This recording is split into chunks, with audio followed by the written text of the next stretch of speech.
Hello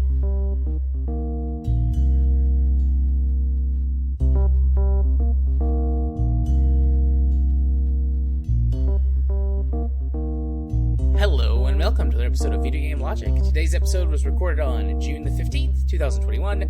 I'm your host, Gaming Psychologist, and with me, as always, as cynical as usual, Caffeine Rage.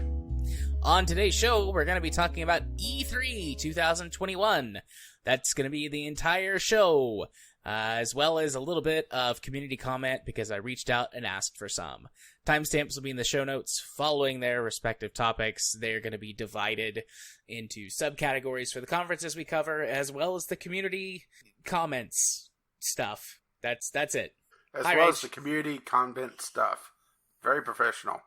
Yes, man, E3 can kiss my ass. No, that would actually require it to do something. That's true. Very true. Over the years, you could, if you really wanted to go listen to this podcast from the beginning, I have gotten more and more cynical and fed up as time has gone on. And for a few years now, 2 or 3 at least, I've been like, E3 is just kind of dumb. It's fun and exciting, but just a big old waste of time, really. And this year, I was like, I don't care. I just don't care. Maybe they had the right idea last year. Yeah. So I asked in our Discord, and then I asked in my tabletop Discord with my people that I play Vampire the Masquerade with and in Dungeons & Dragons. And we got into a little bit of a back and forth conversation, and I'm looking for it so I can read what I said. Here we go. We get into this back and forth conversation about E3, and I was like, I responded, honestly, I was really hoping COVID would kill E3. It's just a waste. It always has been, but as more and more companies have been releasing their own versions of the Nintendo Direct, I was hoping that it wouldn't come back. ... Disappointed. So that's how I feel about E3. I wasn't joking when I said piss and vinegar on Twitter yesterday. Or maybe it was Sunday? I don't know. I did have a few things that I thought were neat and interesting, and even a couple of moments that made me smile. But for the most part, I was bored. Or just rolling your eyes. Yeah. It was fun watching the PC game show with you, but if I was watching that by myself, I would have been bored and skipped through. Yeah. Because I didn't get to watch anything in real time, because it all happens either when I'm working or whenever I'm doing other stuff on the weekend with my family or, projects or being a dad, So I can't just sit and watch hours and hours of E3 like I could, 3-4 years ago. Well, let's just put it this way. One of my notes for the PC gaming show, I have for a good chunk of it's not all of them, but a good chunk of them, I have a general note or two. My note for the PC gaming show. Watching it with Jared made it a lot more fun, but watching paint dry with a friend is more fun. Not a selling point. My tagline for the PC gaming show was, "This year we're a shitty B movie." Oh. It was. I had fun watching it with you and making fun of it, and a couple of genuine laughs because I like stuff like that. I like to. I don't know if you, Rage, or anyone listening has heard of the YouTube channel Red Letter Media. They're pretty big and they do a bunch of stuff, but internet people miss stuff all the time. I've never been made aware of it. So there's a YouTube channel called Red Letter Media where they do lots of media related things. They review movies. They've got shows where they watch old crappy VHS tapes, and they have one called Best of the Worst where they watch B movies, mostly from the 80s and 90s, but you get some other stuff mixed in there. And I'm the sort of person that likes to watch B movies to make fun of them. I have a good time with that. I was getting best of the worst Mystery vibes. Science Theater. Yeah, I love Mystery Science Theater. And there's been some other ones that do that. But Riff Tracks and Cinematic Titanic are the same guys. Yeah, but there's other ones too, like CinemaSins has got a thing that they've done along CinemaSins got old on me because it was pretty much the same jokes over and over and over. CinemaSins does a bunch of stuff outside of just YouTube, and you're right, their YouTube stuff is the same, all the way through. But they have other things. Or they would have sins that would be, nonsensical. That's kind of the point. Yeah.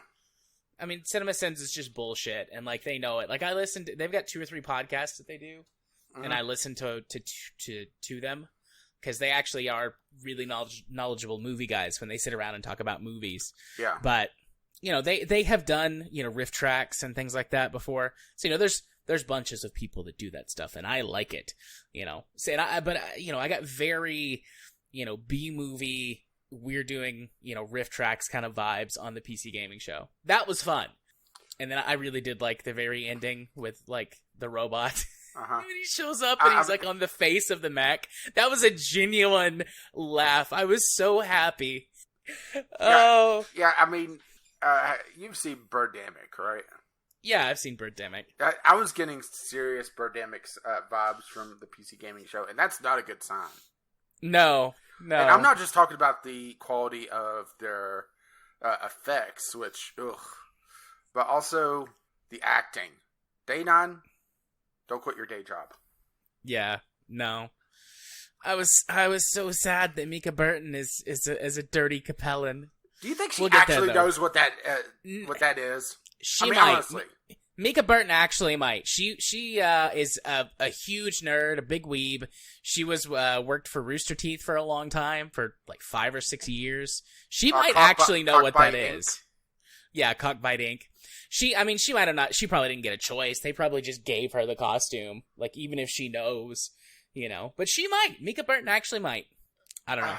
I just have severe doubt on really anytime someone is excited, and sarcasm quotes, and that's one of like my general notes is I did not miss the crapping acting of people pretending to be excited or shocked about the games or projects that they're presenting.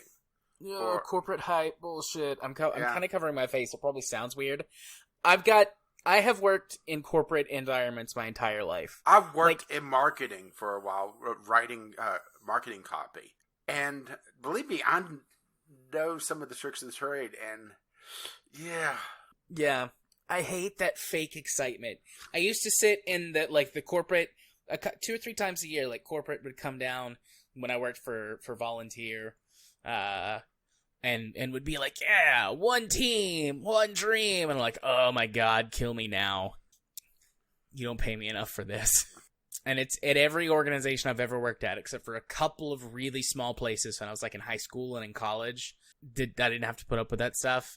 I can't stand it. I'm getting so old and cynical. And yes, the transformation. So yeah, I mean, to put it into a very straightforward, I guess you could say, official context, E3 really was boring. It sucked and it was boring, and there were some highlights here or there. The only quote-unquote conference that I felt was good all the way through was Devolver, and they're on a whole they're playing their own sport. They just show up here to, I don't know, I guess because they think it's fun. Okay, so everybody else is playing on like a corporate baseball. Devolver is playing Calvin ball. Yes, I like that. But yeah, Devolver is in a league of their own. They're just here for fun. Xbox was pretty close. Yeah, I thought Xbox was actually pretty good. I realized that this is probably more for the end of the show, but what the hell. I really think that the toss-up for best conference outside, taking Devolver out of it, especially if you haven't been following it all the way through, so you have no idea what the hell they're doing. Right. Is really a toss-up between if you're a Nintendo fan or if you're a PC or Xbox person. Because Sony has nothing there. Yeah, Sony didn't do anything at all this year. Yeah, and EA's doing something like this weekend, right? Like I thought their thing was in July. Oh, is it? EA E3 2021. Let's go to the Googles. Oh shit, you're right. July 22nd. Yeah, I was just double checking because it's just so out there. I was like, yeah, I thought all the schedules said EA Play Direct was like July. Okay, I read it wrong. I was thinking it was going to be next week, and June 22nd is next Tuesday. But I read the wrong J month, so it's July. So yeah. So EA is not doing anything till next month, thankfully. Sony has not done anything in E3 in the last couple of years, and the last time they did something, they had a concert that, in a tent, and then made you wait 15-20 minutes while they moved the entire crowd back inside. Yeah. I mean, that could have... that was just a complete waste of time. Ubisoft was just... shall we just start on Ubisoft?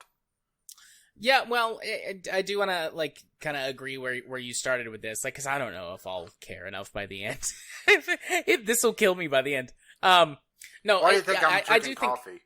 I do think you're right that it's between Xbox and Nintendo for, like, who is quote-unquote the best or the winner or whatever. Yeah. Like, if you remove Devolver, which is in a league all its own, they were the only two that I felt like actually did, you know, sort of a normal sort of like, here's a conference presentation with interesting things. And Nintendo basically just did a direct, and Xbox just basically did one of their usual conferences without the stage presence. And yeah, which honestly, fine. I think that actually worked in Xbox's favor. Yeah, I do too. Although I have to say, like, in some small part of me was like, oh, I don't get to see which way they're going to bring a car in for the new Forza. I was slightly, because it's like, you know, all the, like, they've lowered one from the ceiling, or raised one from the floor, lowered one from the ceiling, driven a Lego car out from backstage. Like, what do you do next? Have a professional pit crew build one on the spot? I was thinking the same thing. You just, there's a curtain, and every so often you hear, like, an air rivet gun. I've seen that there are competitions where that army guys disassemble, like, period era equipment and put it back together to, like, try to mimic training exercises. Like, the one that I think I've seen the most is guys tearing down a Willis Jeep and then putting it back together and driving it away. It's like they drive it in, they disassemble the whole thing, then they put it all back together and drive it away. That's pretty neat. They could do that. Yeah. Oh no! Have I just saved E3 2022? No, don't listen. I'm deleting this. Well, we do know that Forza Motorsport 8 is on the horizon, because they did say that they're working on that. Forza 8's on the horizon. Unintentional, but I'll go with it. Yep. All right. Now that I ruined your segue, let's circle back around and talk about Ubisoft. Yeah. Well, let me just make sure I got some music going, because I have a feeling I'm going to do something to keep me awake. My tagline for Ubisoft: boring bullshit from a company that protects sex offenders. I was just not interested in almost anything that Ubisoft did. I made a couple of notes about a couple of the generic bad things. Rainbow Six Extraction. Aliens in Rainbow Six. Like, okay, fine. But how many other sci-fi first-person shooters are out there that definitely will do it better? My note is Rainbow Six Extraction, ? Blows raspberries. So, I mean, the only interesting thing is that that's music. It's loud. Oh, ow. The only thing that's interesting of it is that it's a Left 4 Dead-like, and then you get an even better one in a later conference. Yeah. From the actual people who made Left 4 Dead? Yeah, so let's just go ahead and talk. Do you want to do an entire overview of Ubisoft and then dive into the games? I'm only going to talk about the stuff I have on my bullet point list. Okay. My overview was that it was boring and it sucked. Yeah, I mean, Ubisoft didn't even get a single furry this year. No, they led with Just Dance. No, they didn't lead with Just Dance. No, Just Dance was like 2/3 of the way through, and I'm sorry, but the black man with the pink hair does not count as a furry. I mean, he was fun. I'll give him that. But yeah, no, he's not a troop of furries dancing on stage to Queen. No, it's not the same. Yeah, and Anita was so confused. And during the PC gaming show, remember, after it, I had her watch, I think it was 2016's Ubisoft presentation of Just Dance. And she got into it. Yeah, because it's great. It's so much fun. They weren't fun this year. That's pretty much the tagline for the entire show is, it wasn't fun this year. Yeah. So, I mean, I've got 1, 2, 3, 4, 5 bullet points from Ubisoft, and I already got my first one out of the way with Rainbow Six Extraction. I mean, Ubisoft was when I was still doing it point by point. So, Ubisoft Rainbow Six Extraction makes me kind of miss Dirty Bomb. I will admit that one because it has that whole post-apocalyptic thing going on / sci-fi, yeah.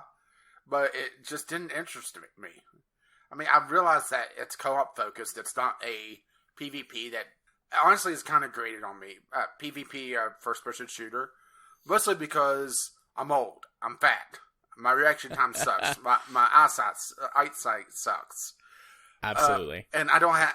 Well, okay, I do have the time to know life a game enough to actually get competent at it, but the reaction times just aren't there anymore. So right. Yeah. But the fact that it's co-op focused is interesting, especially considering that they're going from Rainbow Six Siege, where it's the same heroes, classes, whatever you want to call it, but it just it's going from a PvP environment to a co-op environment, so they're having to change a lot of stuff. So it's going to be odd, and the fact that it's such high risk is interesting, but it really puts me off. Did you catch that one? No.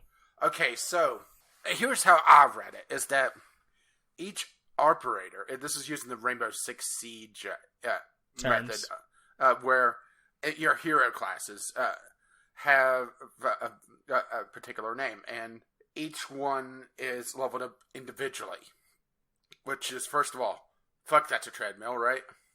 Yep. And second of all, the way I read it is that if your opponent, if you get downed and lose a mission, that operator is captured and is locked out until you complete a rescue mission for them, including locking out all the progression that you have on that character.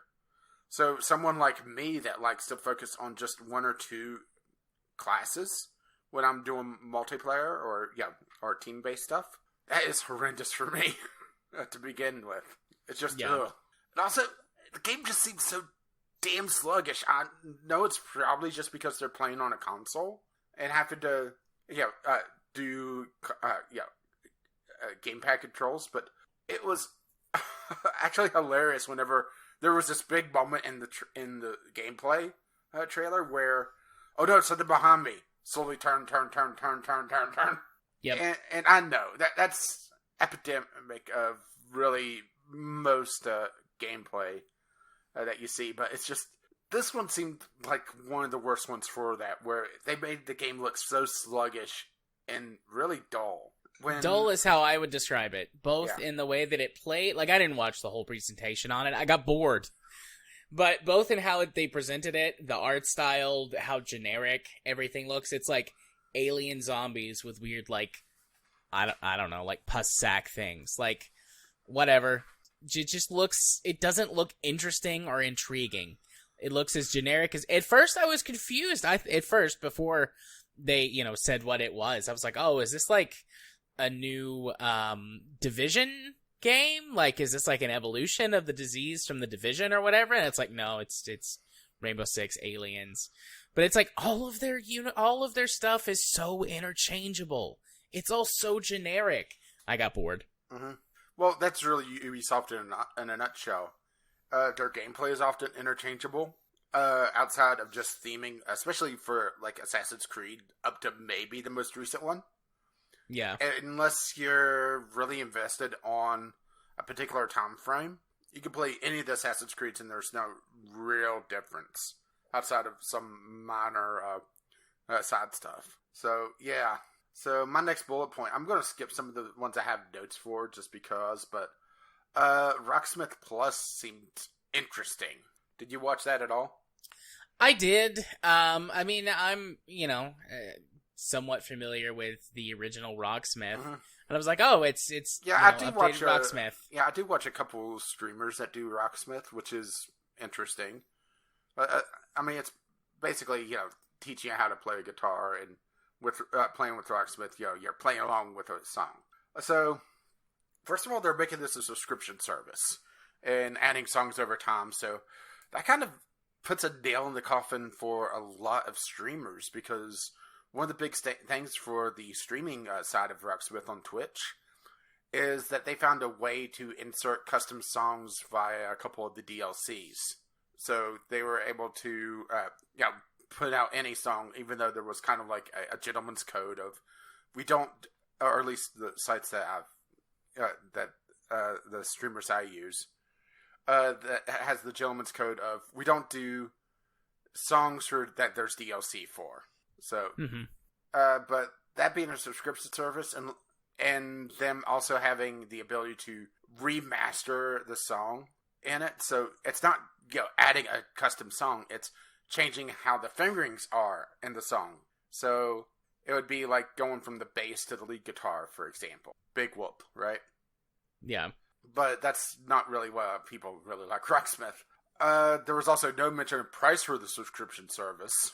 Now, the interesting part of this was one thing that they're changing. So Rocksmith, as it stands right now, it's only on electric guitars, or electric basses, electric instruments, but also you have to have a special cable or interface with your computer to play it. They're changing that with this so that you could use a microphone, so there's no need for additional gear, which is interesting. And they're also putting out an app so that you could just download the app off the Google Play Store or iTunes Play Store, and be able to play your guitar just with your phone and play along with Rocksmith.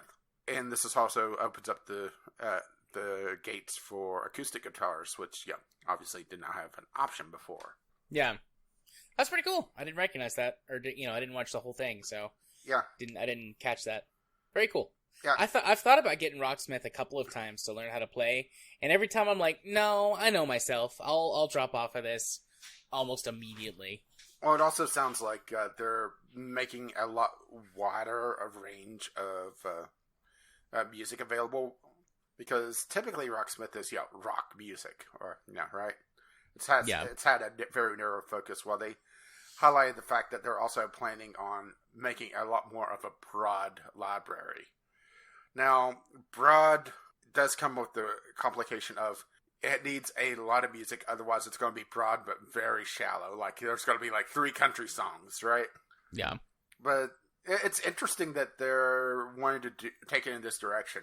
And I do think that this is sustainable if they keep it up. But that's the thing, is that, Ubisoft has to commit to this. And also the price.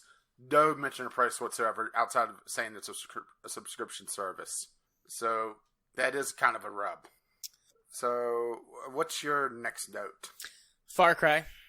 Okay, see, mine, I have Riders Republic, which is just the crew only for extreme sports and a lot more annoying. Let's just skip over Rainbow Six Siege because who gives a shit. And then Just Dance. Makes me miss the stage show that they used to do. Zero furries. So, Far Cry. The Far Cry 6, they had a very long video for. Yeah, and it also was kind of confusing because they also talked about playing as the villains. Is this a different mode? Is this DLC? Is this another I think Far it's Cry game? they were like I think it's DLC because they were like, get the season pass. The Far Cry 6 is new bad guy because that's what Far Cry is. Every Far Cry after Far Cry 3. The new bad guy is Gus Fring from Breaking Bad. The actor's name is I'm gonna butcher this. Giancarlo Esposito. But he played Gus Fring in Breaking Bad. He's done other things. He's an excellent actor. But I think that's what he's most well known for. And I hope that he pulls it off. I mean, what I saw in the trailer or cutscene or whatever they showed looked good. It didn't really tell me a lot outside of, hey, more Far Cry, right? Yeah. And I think it's funny that the villains DLC or whatever the hell they're doing, they bring in Voss and not even the big bad from Far Cry 3 because nobody gives a fuck about him. Nobody gives a shit about that guy. Everybody cares about Voss. There's been like this weird mysticism in Far Cry ever since Far Cry 2. Like just this sort of like mystical, like maybe there's some kind of god or spirit that it connects these games, and it always seems to be through drugs that you get to him. But we're gonna kind of push that under the table and not talk about that. But what you mean the mushroom cave? Yeah, the Mushroom Cave, or the Field of Drugs in Far Cry 5. Far Cry 4 had some too that I'm drawing a blank on what they were because Far Cry 4 kind of was panned. But it seems like you're going to be playing as the villains or seeing certain aspects of the game, previous games from the villain perspective or something. I'm not sure. It was like kind of trippy and psychedelic by nature or by design. I mean, it looks kind of neat, but also I don't know enough to know if I'm actually really interested because they just did like a little tease. You're like, ooh, play as the bad guys. Buy Far Cry 6 with the season pass. Ooh, it's like, no, thank you. I'll just wait. Yeah, those were two. I listed those as two separate bullet points: Far Cry 6 and then Far Cry Bad Guys. Yeah, I think I'll just skip it. Yeah. I mean, mine was they talk about the legacy of Far Cry villains and but show Voss from Far Cry 3, not even the big bad. Yeah. So my next bullet point is Mario, what I called Mario Rabbids 2 Galaxy Boogaloo. Yeah, the Spark of Hope. Yeah, Spark of Hope. Also known as the Spark of Hope for the Ubisoft conference. Yeah. That came back in the Nintendo Direct as well, but yeah. Which honestly showed pretty much the exact same thing, I think. I mean, it's pretty much just more Mario plus Rabbids, and this is like the one thing in this conference I would actually play. And I didn't play much of Mario plus Rabbids, but I played enough to enjoy it. Such a good game. The only Switch game that I've beaten at this point. Yeah, I do need to go back and play it some more. I have the physical version of it. So it does make it a little bit more of a pain to go back and forth between, because straight. Yeah.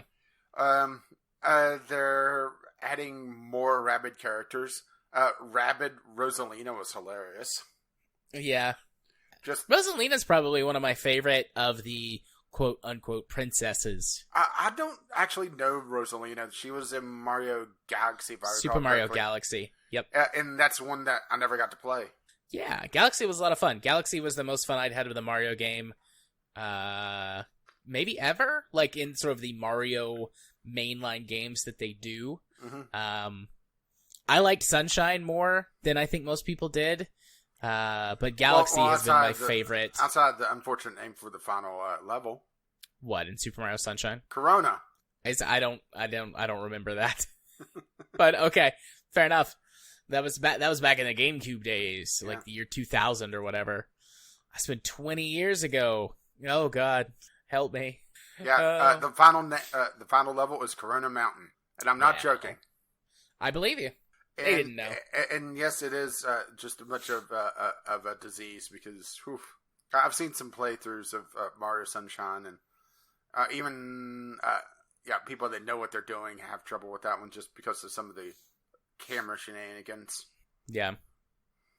But anyways, Mario Rabbids 2 Galaxy Boogaloo. It looks like fun. I might actually buy that. Yeah, it does look like they're going to more of an action strategy game.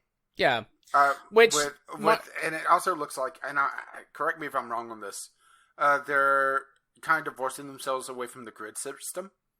That's what it looks like. I didn't see anything that indicated that the grid system was sticking around.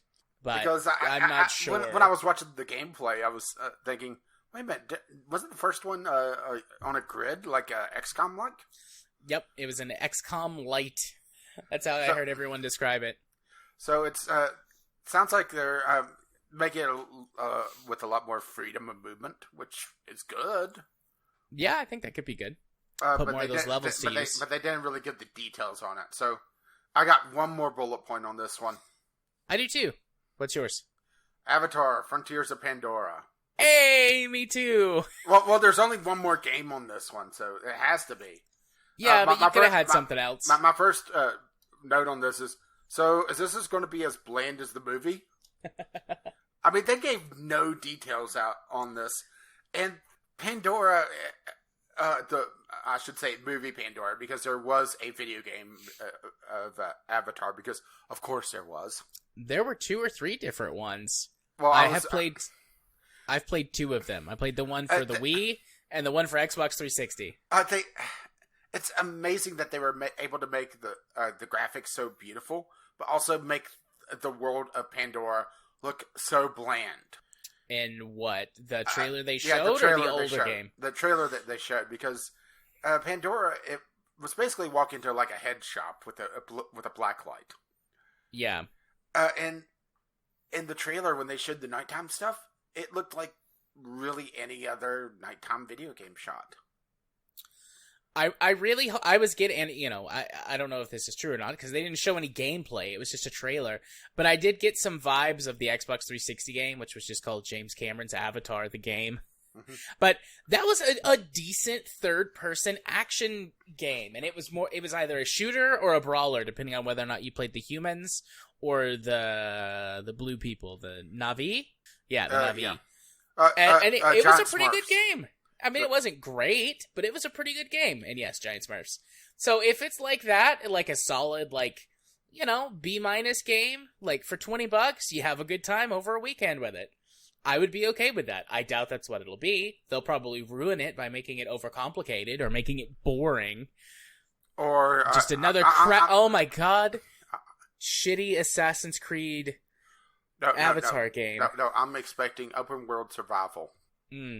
Yep, that's set up for it because the planet's toxic to the humans. Mm-hmm. Everybody got to wear their gas masks or whatever, or be in their mechs until their mech gets stabbed, and then they are able to hold their breath for 10 minutes. Yeah. Oh no. But don't worry, he has scars on his face, so he's a badass. Yeah. Oh, I want it to be good. I have no hopes, but I want it to be good. I showed my mom; she was excited because she's like the world's biggest Avatar fan. James Cameron's Avatar. Well, these days that's not too hard. Yeah, she still excitedly talks about the sequels sometimes. I'm like, Mom, I mean, it looked great in theaters. But it was, Yeah, but it was also 15 years ago? Oh God, yeah. 08, 09, something like that. Just right off the top of my head, I'm not gonna look it up. I am. 09. Yeah. So I 12 years old. And that's the thing is that, okay, so Avatar 2 is supposed to be next year, but, computer graphics have evolved a lot in the last decade and some change. Yeah. And let's be honest, and welcome to the movie portion of the E3 podcast. Hey, Ubisoft didn't talk about their shitty movie details this time around, so we need to talk about them somewhere. The big selling point on Avatar wasn't the story. Oh no, it was the graphics, and this sense of awe that this CGI film was able to produce. Graphics have come a long way. Yep, that scale of it's going to be 14 years old by the time Avatar 2 comes out, or I should say, Dances with Wolves 3. There have been much better and even larger scale CGI movies. Pretty much the entire Avengers franchise has out Avatar with its amount of CGI and its competence, in the way that it looks. I mean, freaking Endgame. That's crazy, the amount of well done CG battles. It kind of makes you wish that the Star Wars prequels didn't have a redo, huh? Almost.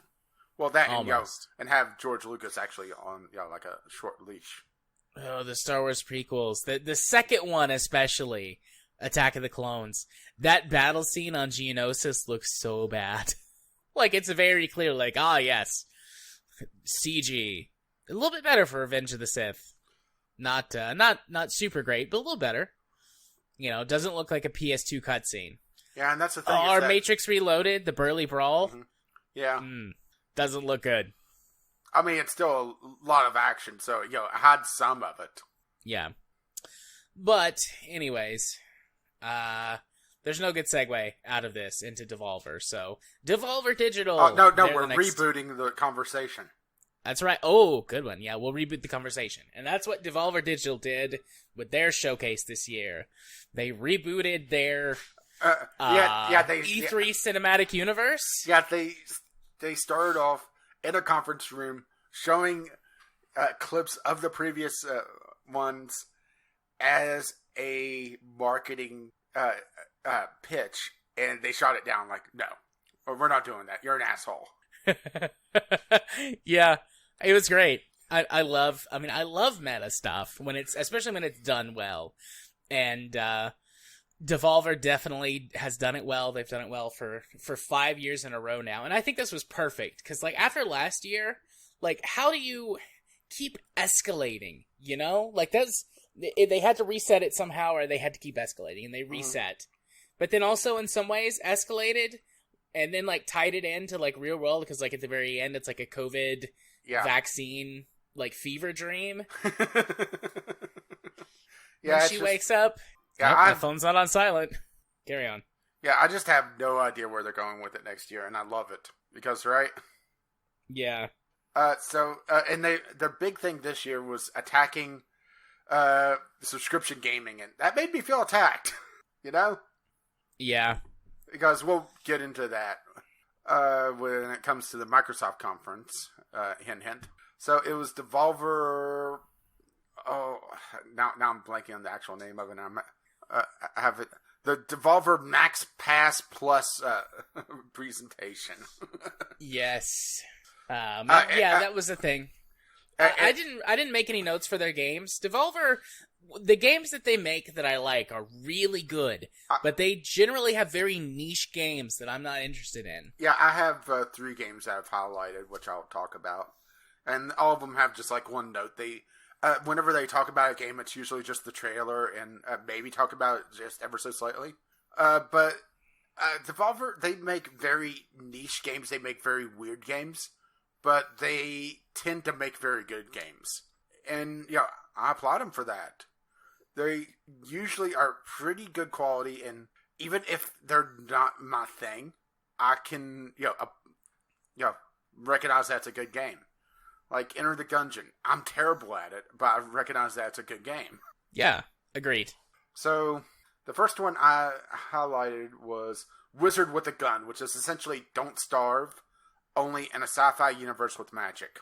I mean, it has some very strong Don't Starve vibes going on with it, which is a good thing because, we need, games that kind of take an idea like that and run with it. And the survival genre is pretty much down to Don't Starve or, punching a tree. So something that's able to iterate on Don't Starve, And I did check, it's not the same developer behind it, so, right? It's not Clay. Another one was Inscription. It's a Hand of Fate feeling with a more focus on puzzle elements. I think it's roguelite, but it's a little hard to really tell. Just because, it's a short presentation. Right. And now I'm just going to, my also autocorrect changed the name of that one. So, it's a roguelite horror card game, deck builder. I mean, it's actually rather impressive looking. And I'm not a fan of horror games, so, right? It has a very strong Hand of Fate feel for it, though.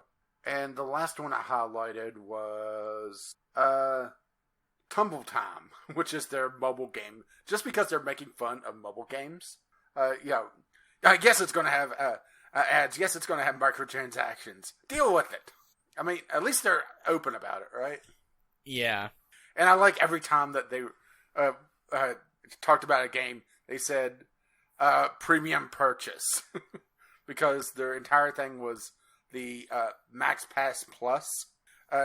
And you're, for a free subscription price, you're able to purchase all our games individually. Yeah. Or for a yet to be determined subscription fee that I'm sure that you would completely forget about and just leave on. So the last note I have for Devolver is the Devolver Digital Mass Packs Plus non-fuckwithable tape. Yes, VHS tape that had the whole... The NFT. Yeah. Which is essentially $1,000 donation to charity. Because no, I'm not joking. No. I just went and looked on their website, and the non-fuckwithable tape is marked as sold out. Yeah, they had one. They had one, yeah. And somebody bought it, and it's sold out. And they said all proceeds from the sale of this tape will be donated to the Scratch Foundation. Scratch Foundation is a free online coding community where kids around the world can create their own interactive stories, games, and animations. We support this amazing resource for kids and hope that one day to exploit their hard work, talent, and creativity for our own profit. Oh, I love the top of the description too. The lone physical copy of the presentation, gently recorded on a VHS tape with the tab violently torn out of it, so your little brother or sister can't record over it. Before this, it was used to record pornography. See, they get it in the like they really get it. And the Xbox One, there's the Outer Worlds 2, like their self-aware parody trailer. Yeah, which and that was cute. And I guess we'll talk about that a little bit more there. But like, no, this is how you do it right. Yeah. If you're gonna self-parody and like make jokes at yourself as a way to make people like you more and buy your stuff, go big or go fuck yourself, man. And Devolver Digital will definitely do the first one. Honestly, they're probably doing the second one too. I mean, they actually sell the suits that they were wearing. Those obnoxious purple suits. Yeah. For $500. Are they selling hot dogs? No, they're not. What was up with all the hot dogs? Was that just a bit that I somehow missed the explanation of? I'm actually not sure. I think Okay. it's just them choking on wieners. Nice. I loved watching the Nina Struthers character, because originally I thought that she was like I mean, obviously she's a real person, but like someone who actually worked for Devolver. But she's just an actress who plays the character Nina Struthers. Uh-huh. But still, in my mind, she will always be Nina Struthers. Anyways, watching her like eat that chili dog while she's talking, yeah, I was actually like, you know what? This is like, I'm digging this. I don't know why, but I'm digging it. It turns out you found a new fetish. I guess so, man. I do have to admit, their shop, the Devolver Washer T-shirt is like them to a T-shirt. Printed on a high-quality, next-level premium suede unisex shirts, we're bringing back this old-school design from Devolver favorite Terry Wilhelm. And it's just Devolver Digital on a washing machine with blood spurting out of it. Oh. I would be lying if I said I didn't want one of those suits. I mean, they're sold out. But and they're also not in your size. No, they're definitely not in super fat man size. But I mean, they limit it to just very thin suits. I mean, this is probably extra that they made because, boy, they messed those up, huh? Yes, they did. I could pre-order a T-shirt. Oh, it comes in my size. Only $25. I'm not going to, but I kind of want to. Mm-hmm. Although, that some of their patches and pins are nice too. I mean, we just kind of have like a love affair with Devolver. One for breaking up the monotony, but also, self-parody, right? Yeah. And like I said, Devolver, they tend to make, or publish, I should say, because they are technically not an indie developer, they're a publisher. For the most part. They do self-publish some games. They tend to put out some very good games. Like my friend Pedro. Didn't care for it, but I recognized that was pretty good. It just wasn't for me. Carrion. I really liked Carrion. Yeah, I still need to go back and play that. Maybe if things work out tomorrow, I'll be able to start downloading shit again. Hopefully. Maybe. I mean, okay. Here's one. This is like the epitome of Devolver. Space Plan. Yeah. Because that's kind of like your favorite clicker idle game, right? Yeah, I really like Space Plan. Space Plan, an experimental piece of interaction based on partly on a total misunderstanding of Stephen Hawking's A Brief History in Time. Space Plan was a great game. Recommend that to anyone. It's like $2.50, $3, something like that. Yeah, it's $3.99. It goes on sale for 99 cents pretty regularly too. But yeah, they make a bunch of games. Or publish a bunch of games, rather. So yeah. Devolver, our favorite of all time. Yeah. So let's I mean, I don't have anything else about Devolver. You ready to talk about Xbox plus Bethesda? Yeah, Bethesda successfully glitched into Microsoft this last year, so they're now attached to them permanently. Yes. And Bethesda really didn't do much for the show. I've got the most bullet points. They threatened us with Todd Howard games. Right. Yeah, which that's not a good way to entice me. A Todd Howard game. Yeah. My general notes for this is there was a large focus on both next-gen consoles, and all but 3 games that they covered are coming to Game Pass. Most of them day one. I mean, shit, right? Yeah. My tagline for the Xbox Bethesda thing is the best showcase for Game Pass. I mean, pretty much. So let's talk about the Starfield in the room. so I mean, for like 3 seconds, I was like, ooh, and I was like, oh, 11/11/22. So this is just a tease. You're not going to tell us anything. Wasting my time, Starfield. Get out of here. Well, let's just put it this way. One of my notes on towards the end of it, after they did the trailer and was talking about it, trying to hype me about a Todd Howard game is a bad move. And they showed absolutely no gameplay as far as I could tell. It was all just in-engine cinematic stuff. So no idea how it plays or what you're supposed to do, which is it's probably lies. Yeah, not a good sign.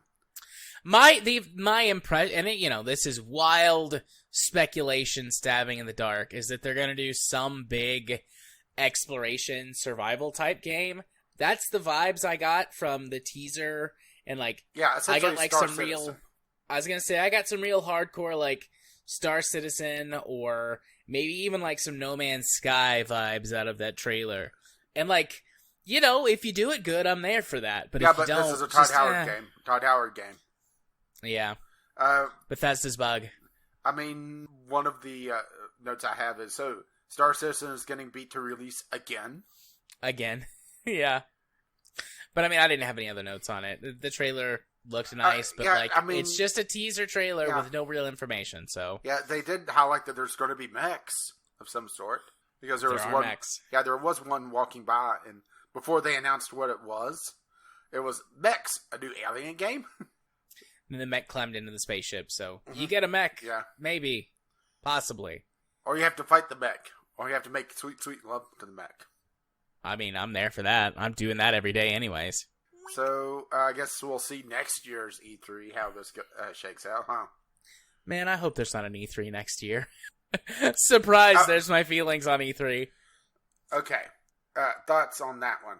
There's going to be an E3 because, one, the ESA makes too much money, and there's going to be E3 as long as journalists give them their information to dox later. To be able to dox later. So there's going to be E3. Yeah. It may be smaller, it may have less focus, but there's going to be... If it survived COVID, I think it's here for good. So, Stalker 2? I didn't put anything down about that, because I don't care. They said console launch exclusive, so I'm not sure if that's going to be Xbox exclusive for consoles, or if it's coming to consoles first and then coming to other platforms, which that's the annoying thing about marketing speak, is that sometimes... they go very ambiguous for in the past, stuff that has been quote unquote console Xbox exclusive or whatever has came to Game Pass, and there were a few games that on PC were supposed to be like Epic exclusives that showed up on Game Pass. So now I don't recall if this had Game Pass on it. It might have. I didn't mark for some of these, so it's going to be interesting. To see how it plays out, but they also made it look a lot more run and gun and able to more like a generic shooter, which that's not Stalker. That's not what Stalker was. Stalker was a heavy focus on stealth and tactics. It was very easy to get overrun and taken out. So a little bit leery of this one. I mean, it had some impressive graphics at least, but it's just oof. Right? Yeah. Just I'm just not not anything wrong with Stalker. I don't think it's a bad game. It's just not a game that I really played before. So, well, I've only played a little bit of it, and it's pretty much one of those games that if you play it like your traditional first-person shooter, you're in for a bad time. It's essentially an open-world RPG. And this is a terrible analogy, but let's go with it anyway.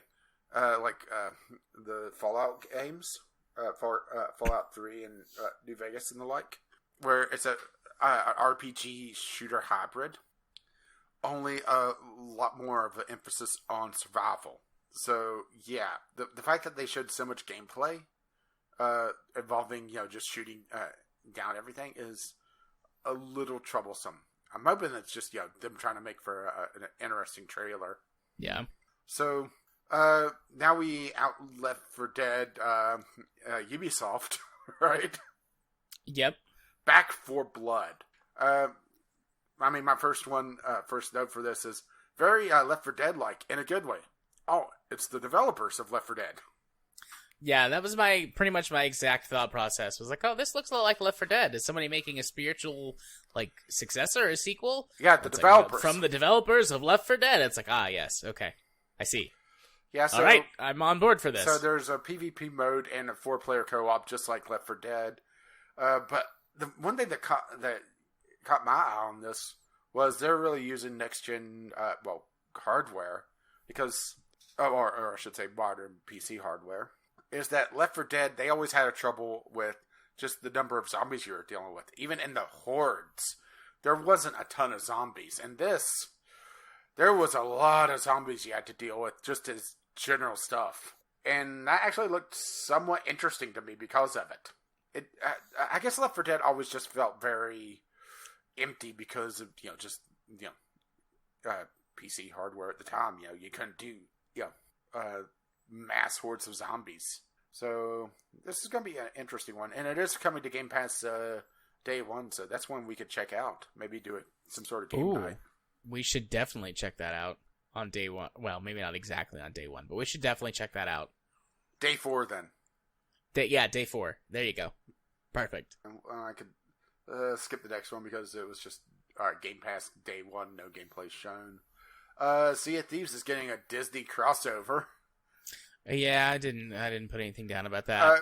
Disney crossover plus story-focused content. Yeah. Right? Yeah, I don't care about Sea of Thieves. I didn't find it fun. Yeah, I just didn't enjoy being griefed. Yeah, I got soured on it that one day, huh? Yeah, it could be a lot of fun if you could not worry about other people being assholes, but you can't. So, no thank you. I'd rather not have my time wasted. Or I'd rather waste it on something that I find a lot more enjoyable, so. Yeah, like the Yakuza series? Yeah. Yeah, next entry on mine, there's Yakuza entire series coming to Game Pass eventually. With all the way up, including Life Like a Dragon. So, yeah. Which is kind of a soft reboot for the series, so if you don't want to play through 6 games, Like a Dragon is a good place to pick up as well. So I guess your next one is probably going to be Battlefield? Battlefield 2042, baby! They did a sci-fi Battlefield at one point. Yeah, ages ago. Yeah. But, I like the Battlefield series well enough. I haven't played the most recent couple of entries, Battlefield 1 and the one that was before that. But, I like the Battlefield series of shooters. It's a lot of fun. I think the one that most people that are, our age or, older talk about the most is Battlefield Bad Company. As being like one of the ones with the... Well, yeah, Battlefield 1942, but from their more modern lineup, Battlefield Bad Company. Well, more modern. That Bad Company came out in the mid 2000s. Oh no, am I doing the thing where it's like, yeah, one of the more modern ones from 15 years ago? Yeah. Okay. So, so this is a prequel to their previous sci-fi Battlefield from the just from the titles. The previous sci-fi Battlefield is Battlefield 2142, so this one is 2042. So yeah, that's what I was thinking, 2042, and it's got like a mech on the cover or something. Yeah, well, they didn't show the mechs in the gameplay, at least that I saw. Well, Battlefield 2142 has a mech on the cover. Yeah, so I'm not sure if it's just too early for mechs. There is a strong focus on like a soft sci-fi. Yeah, it's still guns, but yeah, there's additional stuff like wingsuits and sand tornadoes and lasers. Got me some lasers. What was the Call of Duty that did future stuff? It felt kind of like that, but with the Battlefield spin on it. I mean, I lose track of it Call looks of neat. Duty's ones because that's true. There's a new one every year. I'm gonna type Call of Duty Future Warfare into Google. Let's see what it gives me. Call of Duty Future Warfare. Oh, it's thinking. Give me them sweet search results, Google. It's not pulling anything up. I haven't lost connection, have I? You can hear me? Huh? What? Yeah. Okay. Let me refresh. Call of Duty Future Warfare. Here we go. Infinite Warfare is what pulls up when I type in Future Warfare. Call of Duty sci-fi game. Oh, there's also a Call of Duty Advanced Warfare. Whatever. Yeah. It feels like one of those games, but with sort of Battlefield spin on it instead. Yeah, where it's a more open experience. Yeah. I mean, it looks neat. I doubt I'll buy it. I doubt I'll play it brand new. Yeah, I usually don't. I mean, I think this is one that's not going to be on Game Pass, at least right away. I could be mistaken on that one, though. Yeah. Because, like I said, they only highlighted 3 games that weren't on Game Pass. Now I'm just double-checking myself. Yeah, nothing pops up whenever it says Game Pass. So, yeah, this is one of the 3 that isn't coming.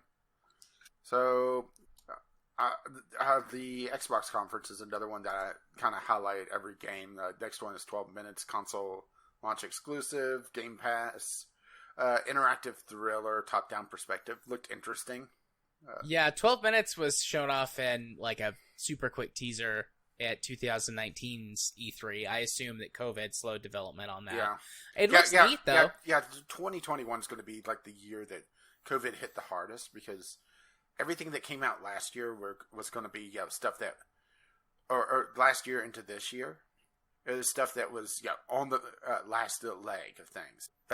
This year going into next year, we're going to see a big slowdown in the first half of the year, I believe. So, yeah. So, next one I'm actually quite interested in, especially since it's coming to Game Pass, Psychonauts 2. Go right ahead. I mean, this is... I'm actually surprised that you're not more interested in this one, considering it's, diving into the psyches of people and having, like, personality disorders and mental illness personified as a platform or as a game level. I've heard nothing but good things about Psychonauts. I just have never been interested in it because of its gameplay. Yeah, I will say that the gameplay of the first Psychonauts, the first half of the game is all essentially tutorial levels are very easy. And then it suddenly rockets up once you unlock all the powers. But it has some very interesting concepts on how it shows first of all, mental disease. The most famous level being, of course, the Milkman conspiracy level, where it's a guy that's kind of schizophrenic and has a serious case of bitch be crazy. And you go into his mind, and it's a bunch of government agents that are hilariously badly disguised, stereotypical guy in suit and glasses, but he's in disguise because he's holding a stop sign, so he's a construction worker, right? Nice, excellent, a perfect disguise. No one will ever know. Or one of the early levels is you go into the mind of somebody that has a serious grasp on their emotions, and the entire level is just a cube that kind of morphs as you progress through the level. It's essentially a tutorial level, but you cause a problem in that level that causes the person to lose control, and it causes the entire level to slowly get out of its order into more disarray and chaotic. You get into another level that's this really free-loving, carefree person. But if you go into the dark recesses of the level, down this hidden corridor, you find out some serious shit happened in her childhood, and she's essentially locked those memories away and just repressed them. Mm-hmm. So, yeah, it's some very interesting stuff. And hopefully Psychonauts 2, well, first of all, is more polished because the gameplay on the original was very rough. The side quest was essentially just a scavenger hunt. And it could be a little bit clunky at times, particularly the camera. The camera loved to bug out on certain levels. Particularly the last level was infamous for it because there was a couple tricky jumps that were made far more difficult just because the camera would do some wacky shit and would cause your controls to invert mid-jump. But yeah, some very interesting stuff. I'm looking forward to playing that one, especially since it's on Game Pass. And let's see, next up is Fallout 76. Them putting more Fallout on Fallout 76, trying to make it a game. Completely skipped over it. Didn't even bother to watch any of it. I was like, Fallout 76, skip. Yeah, they're essentially trying to make it more of a Fallout game, putting a free expansion in with story from actual NPCs. And they're also rehashing the Pit DLC from Fallout 3 next year. Elder Scrolls Online coming to Game Pass, Party Animals. Found the furries missing from Ubisoft. Silly physics fighting game. Yeah, I thought Party Animals looked cute. But not, probably not a game for me to play. I was like, oh, that looks cute. Mm-hmm. Yay! And then I moved on. Yeah. Hades coming to Game Pass. Somerville looks interesting. Halo Infinite is my next, big entry that does have, 1 or 2 entries on it. Yes. Lolly Cortana. I'm all about that. Yeah, so, Cortana essentially got reset? ? Yeah, I mean, in the Halo canon, if you've been playing, if you play the games other than just the mainline Halo series, if you play Halo Wars and the Halo, top-down twin-stick shootery games, there's some extra stuff in there, and, Cortana goes crazy, and is threatening to, destroy the galaxy, basically, and so Chief is, trying to stop her. And that was, a huge part of Halo 5, and, she shows up in Halo Wars 2. Yeah, wasn't it sort of like an AI that gets too old, gets degraded? Yeah, AIs that get too old, lose, an AI that's not, locked down in some way. Cortana is a true AI, as opposed to being, an AI with limitations restricted to a certain type of task. And they can go... In lore, it's they can go 5 or 6 years before they basically lose control of themselves. Yeah, and but Cortana was also way past that point. So also, Cortana was supposed to be special because she was a brain scan of somebody directly. Yeah, that, and also she came in contact with the Forerunner technology and the story, and that changed her. But eventually, she's gone crazy, and so now Chief is trying to track her down. Yeah, and now you have Loli Cortana. Yeah, Lolly Cortana. I was like, oh, she looks so cute and innocent. And she's also a lot more playful. Yeah. I watched the internet blow up at that, of course. Some people were like, oh, Cortana looked better when she was naked. And I mean, don't worry. Rule 34 is already taken care of that, I'm sure. Yeah, I'm sure. But, it's this is the direction they're going with the character. Or a new character that's kind of like an old... I don't know. But, she purposefully looks more childlike and more innocent. And, as soon as I saw that, I was like, it's anime Cortana. And then I thought about it. I'm like, oh, she's a lolly now. Yeah, that's cool. Yeah, the fan art's going to get dark. Yeah. So even more weird. There's some weird fan stuff and porn stuff out there that exists of Halo. Well, you didn't have to limit it to Halo. Well, yes, but since that's specifically what we're talking about. I will say that coming to Game Pass, and also the multiplayer component is going to be free to play, but we already knew that. They have a grappling hook, at least in the 0G section that they showed, where you're going between ships and stealing guns from dead people. Yeah, Halo has slowly been adding more and more mobility options over time as a way to evolve the multiplayer meta or whatever. Mm-hmm. Grappling hook could be neat. The sprint and the jetpack were already huge in Halo 5.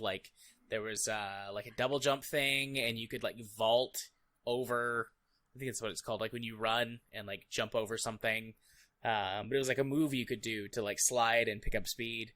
They've integrated all of that stuff pretty well. Although going back to play Halo 2 and 3's multiplayer compared to the newer stuff is like, whoa, that's very different. But playing the progression over time, it works. They do it well. So, I think they'll probably be able to integrate that in a positive way. Who knows, though? I'm not nowhere near as much into multiplayer as I used to be. Basically, never is how much I'm into multiplayer. Yeah, unless it's with friends. Yeah, one other thing I wanted to highlight is they did say that the console is going to get above 30 FPS, 120 now. So, nice. Yay. Finally. Yay. I still don't know what Halo Infinite is. I thought it was supposed to be an open world, but now it seems like it's more linear. I don't know. Honestly, I don't care. It might be both. But it's very like confusing. The story mode is tied into set pieces, but in between it, it's open. Yeah, sort of Far Cry-ish, where, especially like Far Cry 3, where, it's an open world until you start a mission, then you're tied to a very specific part of it. That would be pretty cool for Halo, because that would be, quote unquote, a new thing for Halo. Some of Halo 1 stuff was pretty open, but it was linear, but they gave you some options with how you could approach a few things. That would be nice to see more of that. Because Halo became so much about its set pieces, it did get a lot more narrow over time. Yeah, so are we done about Halo? Yeah, I don't have anything else to say about Halo. My next note is for Slime Rancher 2. Yeah, I didn't take notes about what was when. I just put down the stuff that I thought was interesting. Yeah, see, I'm in order. This is the last one that I have pretty much notes, or at least comments on everything. Diablo 2 being released on consoles, remastered, and also Game Pass. Plague Tale Requiem, CGI trailer, no gameplay shown. A couple of flashes here and there of people looking at things. Very Spielberg. Far Cry 6, they showed more of in this than they did the Ubisoft conference. And it looked more over the top. Fighting Animals returns. And also flying cars. Like a car on a paraglider. So, right? Woo. Flying cars. Yeah, about time we got our flying cars. But Slime Rancher 2 is up next. It looks just as cute as the previous, but shinier. I'm not sure if there's a lot different, though, since I never played it. I think this one's coming to Game Pass as well, so I'll get to play this one. Well, Slime Rancher 1 is on Game Pass right now. Well, my computer's kind of in pieces. That's true. Slime Rancher 1, I think, could run on a toaster. I don't want to risk it on this laptop. Fair enough. It ran no problems on my shitty 2011 laptop when I had that, so... But anyways, Slime Rancher 2, my note for that is that it looks like Slime Rancher, but somehow with even more bright and cute colors. Yeah, well, I said shinier, so same thing. Yeah. But, I like Slime Rancher 1. I would happily play Slime Rancher 2 on Game Pass. Okay, so... my next one is Shredders. Essentially, Steep only focused solely on snowboards and not nearly as cringy, and also coming to Game Pass. So that's another one that we could check out. Yeah. I did not put down a note about that, but it also looked like it had some rather impressive physics on the snow, if I recall correctly. So, yeah. That was kind of the problem with Steep, is that they tried to do too many things, but they also tried to force so many microtransactions into things that, it just, you were locked out of so much content. It had, Shredders, it had kind of, and this is going to date myself, but let's go for it anyway, like a 1080 snowboarding feel to it. I love 1080 snowboarding. It wasn't set to just racing, though, but that sort of idea of, laser focus on a particular discipline of, in this case, snowboarding. Some trick stuff as well, like 1080 had, but also it looked like it was more focused on racing, I think. It was a little hard to tell. So, let's see. Atomic Heart, superpowered FPS, story-focused, ? Game Pass. Yeah. Oh, man, you had almost the exact same note I had on that one. Atomic Heart, superpowered first-person shooter with an old lady, ? Or old lady with a golf club, ? That was, yeah. I mean, it looks neat. And, coming to Game Pass, I'll check that out. Absolutely. I'll pay for your Game Pass subscription to keep checking out neat and weird stuff like this. Give it to me, baby. You're buying me Game Pass? Okay. Oh. Outer Worlds 2? Did you have anything? That's on down. So, okay, we'll keep going. That's my next thing. So Grounded, Honey, I Shrunk the Early Access game. New update for it was shrooms and called the Shroom and Doom update. Pets, mushrooms, and setting, and also spiders and achievements, as in a big fucking spider. Let's see, Among Us, 15 player lobbies, more stuff to do. Coming to Game Pass. Actually, already on Game Pass, but I think PC Game Pass. It's not on there yet. Illudian Chronicles, JRPG, has a Octopath Traveler art style, but more an action-focused combat system. It looked kind of more modern Final Fantasy. Ascent, sci-fi, third-person shooter, not much else shown. Age of Empires 4, RTS, a rarity these days. Focus on historical units, ? Day 1 Game Pass. And now we're at Outer Worlds 2. A parody of a trailer. Devolver, is that you? Yeah, self-aware parody trailer, cute and sassy. The Old wah hat at this point, sound. but cute. Yeah. I mean, I liked the trailer. We got a comment from our community about the Outer Worlds 2 trailer. And, we'll do all that stuff at the end, but... I especially get it for people who don't pay as much attention to stuff as we do. Like, oh, wow, that's so funny and original. I mean, it's not, but if you don't, if you're not paying attention, if E3 is your one time to pay attention to, gaming news or whatever, like, absolutely, this makes Outer Worlds 2 stand out among its peers. Like, Devolver Digital does it better, but if you're not watching that, if you're only watching the Xbox conference, for example, like, you're going to see this and be like, oh, that's so edgy and cool. And it kind of is. It just isn't as original as I think. Yeah, I don't recall there was a release date set for this yet. So this is still, like they said, very early. They don't even have the hero designed yet. But I do like the fact that they do call out some of the typical trailer stuff. Like, see this alien? Isn't it cool? You're never seeing it again. Yeah. And I really should finish the first one because I'm on like the home stretch of the game. But I'm also at the point where I'm probably don't need to finish it, right? Yeah, no. I mean, it's got a fine ending. I wound up beating it. It's got a fine enough ending. Yeah, I just hope Outer Worlds 2 is a little bit more rounded because it felt very samey, I guess, once you played it for a bit. Yeah. I would like to see this humor continue, though. I actually enjoyed the Outer Worlds. It's just gameplay. It felt a little flat to me, and I think it's just the fact that it's like, okay, this gun has a lot better stats. Well, I'll use this one instead. I would have liked to see some sort of mixture between the original Borderlands gameplay or gunplay, I should say, with the Outer Worlds writing, where you got some of the more unique weaponry, right? Mm-hmm. I know that there was one or two for the Outer Worlds, but they were very gimmicky. I would have liked to see them gimmicky but useful, Yeah. So, next up was Microsoft Flight Simulator. Yep. Did you write anything? Nope. Yeah, I mean, Microsoft Flight Simulator stuff. My first note was, if I could patch the game, I'd love to play it. Yeah, that was my feelings about it. I mean, I didn't write that down, but that was my feelings. It is getting a console release. Yeah. Good luck with that, Xbox consoles. Oh boy. Well, especially controlling it, unless it's like arcade mode, because there is like 3 different levels of simulation. You could go full on simulation, like a Simcade, and full on arcade mode. So I think you'd be stuck with either arcade or maybe Simcade.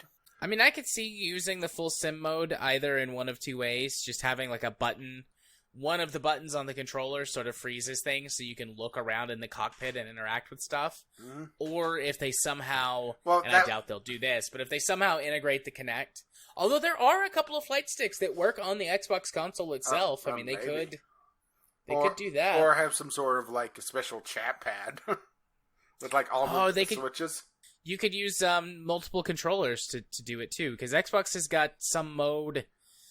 What's it called? It's got a mode that lets. Yeah, it's got the assist mode where you can use 2 controllers for one, like, character or something in games. Maybe they could do that, and you'd use 2 controllers to control stuff. I don't know. Although the interesting thing was what towards the end of this presentation, which I'm assuming you skipped. Yeah, I skipped. The free expansion that they're putting out. What's in the expansion? Top Gun. Oh yeah, I missed that. Yeah, that are they working with DCS? I think so. That would okay. That sounds pretty cool. I mean, the Top Gun movie, so right. Yeah. Which free expansion. It's hard to knock them on that one. So of course, my biggest set of notes, because I played the fuck out of the previous entry, Redfall. I'm joking. Forza Horizon 5. So let's assemble the car. Or do you have to download the car? Oh, you have to download it, then assemble it, then upload it. So it's set in Mexico, and it seems like or at least they didn't mention it. So I'm assuming since Mexico's more of a tropical climate, we're not going to see the seasons return, which is a little bit of a disappointment, honestly. I suspect they're going to do different biomes. But they also showed a pretty big sandstorm going on, so it might be weather-related events instead, like a big thunderstorm or sandstorm, that sort of thing. So it's a more dynamic map, but the map doesn't completely change. And it does look like or at least they focused a bit more on the off-road on this. So hopefully they fix their fucking off-road modes, because the off-road modes in Forza Horizon 4 sucked. My only note for Forza Horizon 5 is that it says Forza Horizon 5 in all caps with 5 exclamation points. I'm very excited for this. Like, I was trying to I don't remember if they said in the trailer. I know that they said it was in Mexico after the fact. Like, I read something that said that. But in the trailer, I'm watching it going like, okay, this is either Spain or Mexico or somewhere in South America. Like, that was my thought watching the trailer. And I got really excited for that. You don't see many, if any, at all. Well, they also racing games that feature, anywhere that's not, Europe or the United States. Well, they also highlighted the fact that they're trying to make Mexico as authentic as possible. So at one point, they stop and look at a mural on the wall and talk about how it's from a Mexican artist, and I'm blanking on the name, and I didn't write it down because I'm a terrible white person. Terrible cis white male. But they were talking about how they're trying to make Mexico feel more alive than ever before in a Horizon game. How they're trying to reflect the local culture a lot more. I hope they include some of the Mexican sports and supercar manufacturers, because there's a few. Like, Mexico's got like 5 or 6, like, they make one it's a car company that makes like one supercar or one sports car, and like that's what they do. These little sort of like I almost said like indie car companies. That's wrong. Developers in a shed or something, like building these cars by hand. Very much in the way that like TVA used to be run, or not TVA, TVR, before they were bought out by some Russian company and then went bankrupt. Yeah, and Lotus used to be that way. They're not anymore, but yeah. So see, I'm not a car guy. I just like to go vroom. Yeah, they did highlight. I hope those manufacturers are in the game. That would be super cool. They did highlight it's coming to Game Pass, and it's having a global release as well. So it's on Steam. Actually, the page is already up. So that's going to be a nice change of pace, huh? And hopefully, it'll have proper cross progression. So if it leaves Game Pass for whatever reason, you're able to just pick it up on Steam, right? That would be nice. It does look like they're doing more of a story mode or some sort of segmented story. Because, they kind of highlighted that one on there. The Battle Royale mode from 4 returns. I honestly never played that one. Yeah. It looks like it's a bit more of an evolution of it, though. But, something Battle Royale that's not, trying to be Fortnite. Fine, okay? Not my cup of tea, but fine, okay? Yeah. But they also highlighted something that's interesting. First of all, mini games and seamless minigame integration. So, like a plane flew over, dropping pinatas, and you had to get so many points by running over the pinatas. Very, shoot, now I'm blanking on, like the Dirt series, how they had some of the minigame events. Stuff like that. Integrated into the map, with, they call it seamless multiplayer with a social AI. Where they have some sort of AI, sarcasm quotes, where it could nudge you towards events that it detects that you like. So if you play a lot of like drag races, assuming drag races are in this, which they were hardly in Forza Horizon 4, so right, it would kind of nudge you towards those a bit more. But also they showed that the multiplayer is supposed to be a lot more seamless, which that one's, believe it when I see it, because multiplayer and creating groups in Forza Horizon 4, horrendous. It's bugged out so many times. Yeah, the multiplayer was quote-unquote seamless if you're just, like, hanging out, not doing anything specific, just driving around and doing, like, the Forza-thon events. But the moment you try to do a race, it's like, oh, let's wait, load screens, bugging out, disconnection. Especially multiplayer lobbies. Yeah, for sure. They were a hot mess.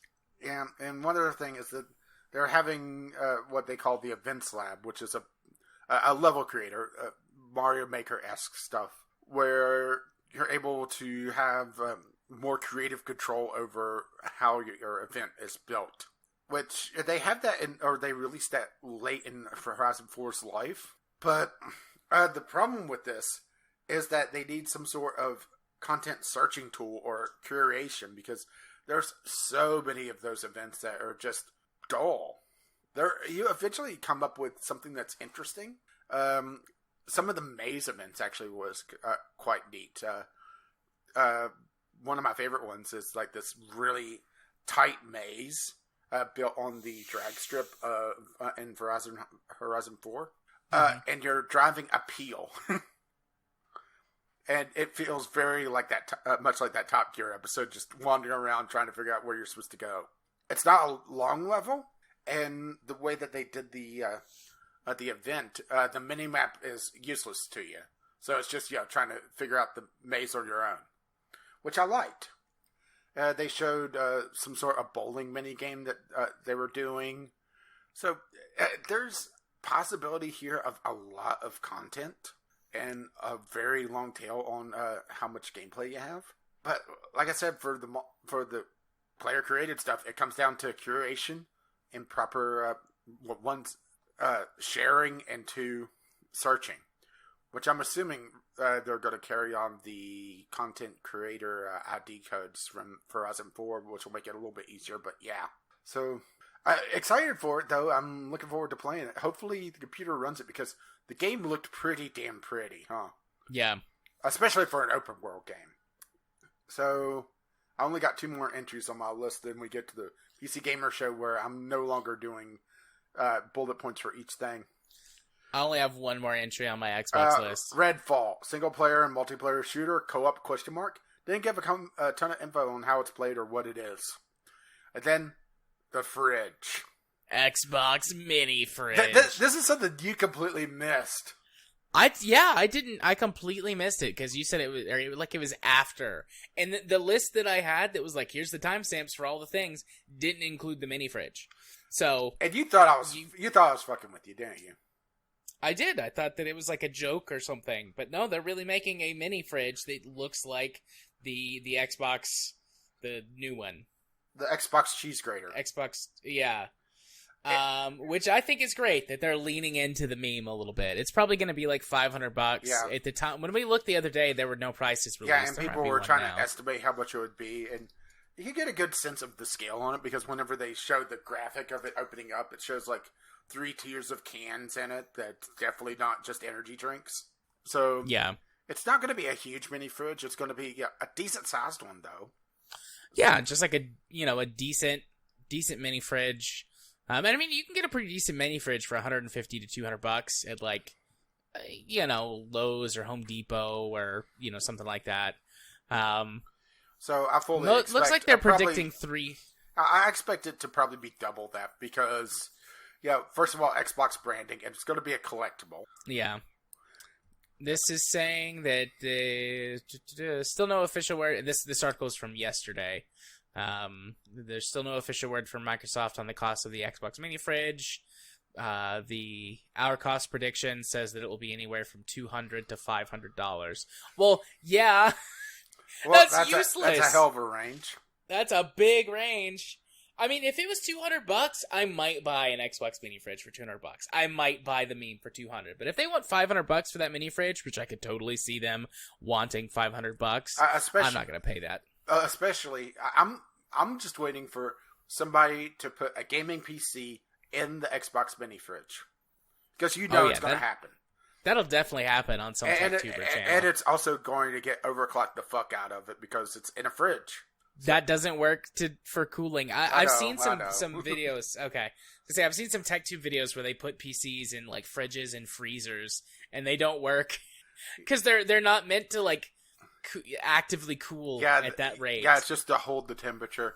Probably my favorite gimmick PC is the aquarium, where they submerge the entire computer in mineral oil. Yep, I've seen those. I like them.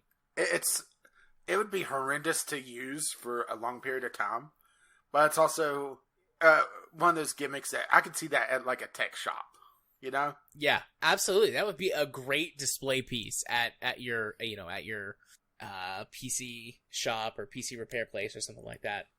I would have one as like a display piece in like my living room or something. That would be neat. I mean, I'm not going to go through all the effort and expense and the hassle to do that. I don't even know if I can afford that at this point. But I mean, it's I would display that proudly. Mm-hmm. LGR actually. Have you been keeping up with him? I haven't watched his stuff in a couple of weeks. I've got him in my backlog of videos to watch. Someone sent him an aquarium case from like the early 2000s, and it was full of spaghetti. It was a pre-built PC, and it looked like somebody had been working on it. But the side panel, it has an aquarium with plastic fish. Nope. Oh, God. My dog. Woof. Yep. It has an aquarium that's like 1.5 inches, 2 inches wide. But it's also one of those that if you look at it not directly on the side, it looks a lot deeper just because of the optical illusion. Right. That you fill with water. It has an air pump that blows air through it, and it causes the fish to just swim around in it, and has balls in it that also get kicked up. I mean, it wasn't in complete working order. It looked like it had been partly clogged, and because it has an air pump in it, it's horrendously loud before you even put a single fan in that thing. Plus all the vibrations from a cheap pump. I mean, It was definitely not a daily driver, but it was hilarious. That's a very cute sounding idea. I saw a build where they used it was an illusion that they created that made it look like it was an aquarium with actual live fish and stuff, and they made it look like they had built a PC inside of it, but it was just an optical illusion. The PC was like in a clear case. Mm-hmm. Kind of in a separate compartment, but with like light refraction off the water in the aquarium and everything. It looked like the PC was sitting inside the aquarium. Yeah, let's see if I could get you a good picture. Oh, there it is. All right, here's a decent picture of the thing. Let me just copy that, drop it into Discord. This is a picture of the thumbnail, but it gets the job done, right? Yeah. Navigating over to you here on Discord. Hopefully that works. May have to click on it because that is really cute. I like that. But you can also see the horrendous mess inside of it. But, oh yeah. But see how I meant just the optical illusion? It makes it look so much deeper. Yeah, that's super cute. I kind of want one. I'm not going to, but I kind of want one. Yeah, it was from 2003. But they also sold just the side panel, and you could put it on a standard PC case for about $100 back in the day. Yeah, but that should give you an idea of the price. $100, 20 years ago, right? PC, PC modding at its finest. All right, but yeah, the mini fridge was the last note for both of us, so that means that we're on to the PC gaming show. Oh, shoot me now! Yeah. So my tagline for this live aboard the VGA NVIDIA. My tagline for this is the PC gaming show. It's a shitty B movie. But my other notes are, steal Devolver's idea for a storyline in an E3 show, only shittier. Yeah. And also, Watching it with Jared, well, I think we already covered this one in the show, but watching it with Jared made it more fun. But watching paint dry with a friend is more fun. Not a selling point. Yeah, good point. Good point. My first note was for like the conferences in general, was that MechWarrior 5 hardcore shelled out for this, and it coincides with the release of their new or first whatever DLC for MechWarrior 5. Yeah, considering there was such a heavy. Okay, so you had the spaceship that looked like a video card, but then one of the hosts was in a mech the entire time for whatever reason. Yep, right? She was in a catapult, and like a weird little cockpit amalgamation they created gave her a HOTAS. Nice touch, wearing a helmet. Someone went on eBay and bought the Steel Battalion controller. Yeah. I mean, it was all right. If it had been in a better, like, if it had better acting or a better storyline or, I don't know, if they did something different, it would have been a lot of fun. But it was just kind of, like, cringy for the most part. But, it was okay. Then, I talked about this at the beginning. Mika Burton, though, is a dirty Capellan because her, like, uniform or whatever had a Capellan patch on it. Capellan badge. Makes me sad. That's a BattleTech meme. Mm. For anyone listening who's like, why the hell is he calling Mika Burton a dirty Capellan? That's racist. I mean, yes, it's kind of racist, but like Mimi in the BattleTech universe, like everyone hates the Capellans. They suck. I mean, BattleTech is war crimes o'clock, but the Capellans do the most war crimes of all of the nations. Also, it's RimWorld? Yeah. Kindness is hard in the BattleTech universe. Why talk things out when you can settle it with nukes? Why talk things out whenever you can steal somebody's kidney, right? Yeah. Yeah, before we get cracking on games, though, I need to step away for just a moment. Okay? Sure. Good time to do it, or good enough, right? Yeah, good enough. Yeah.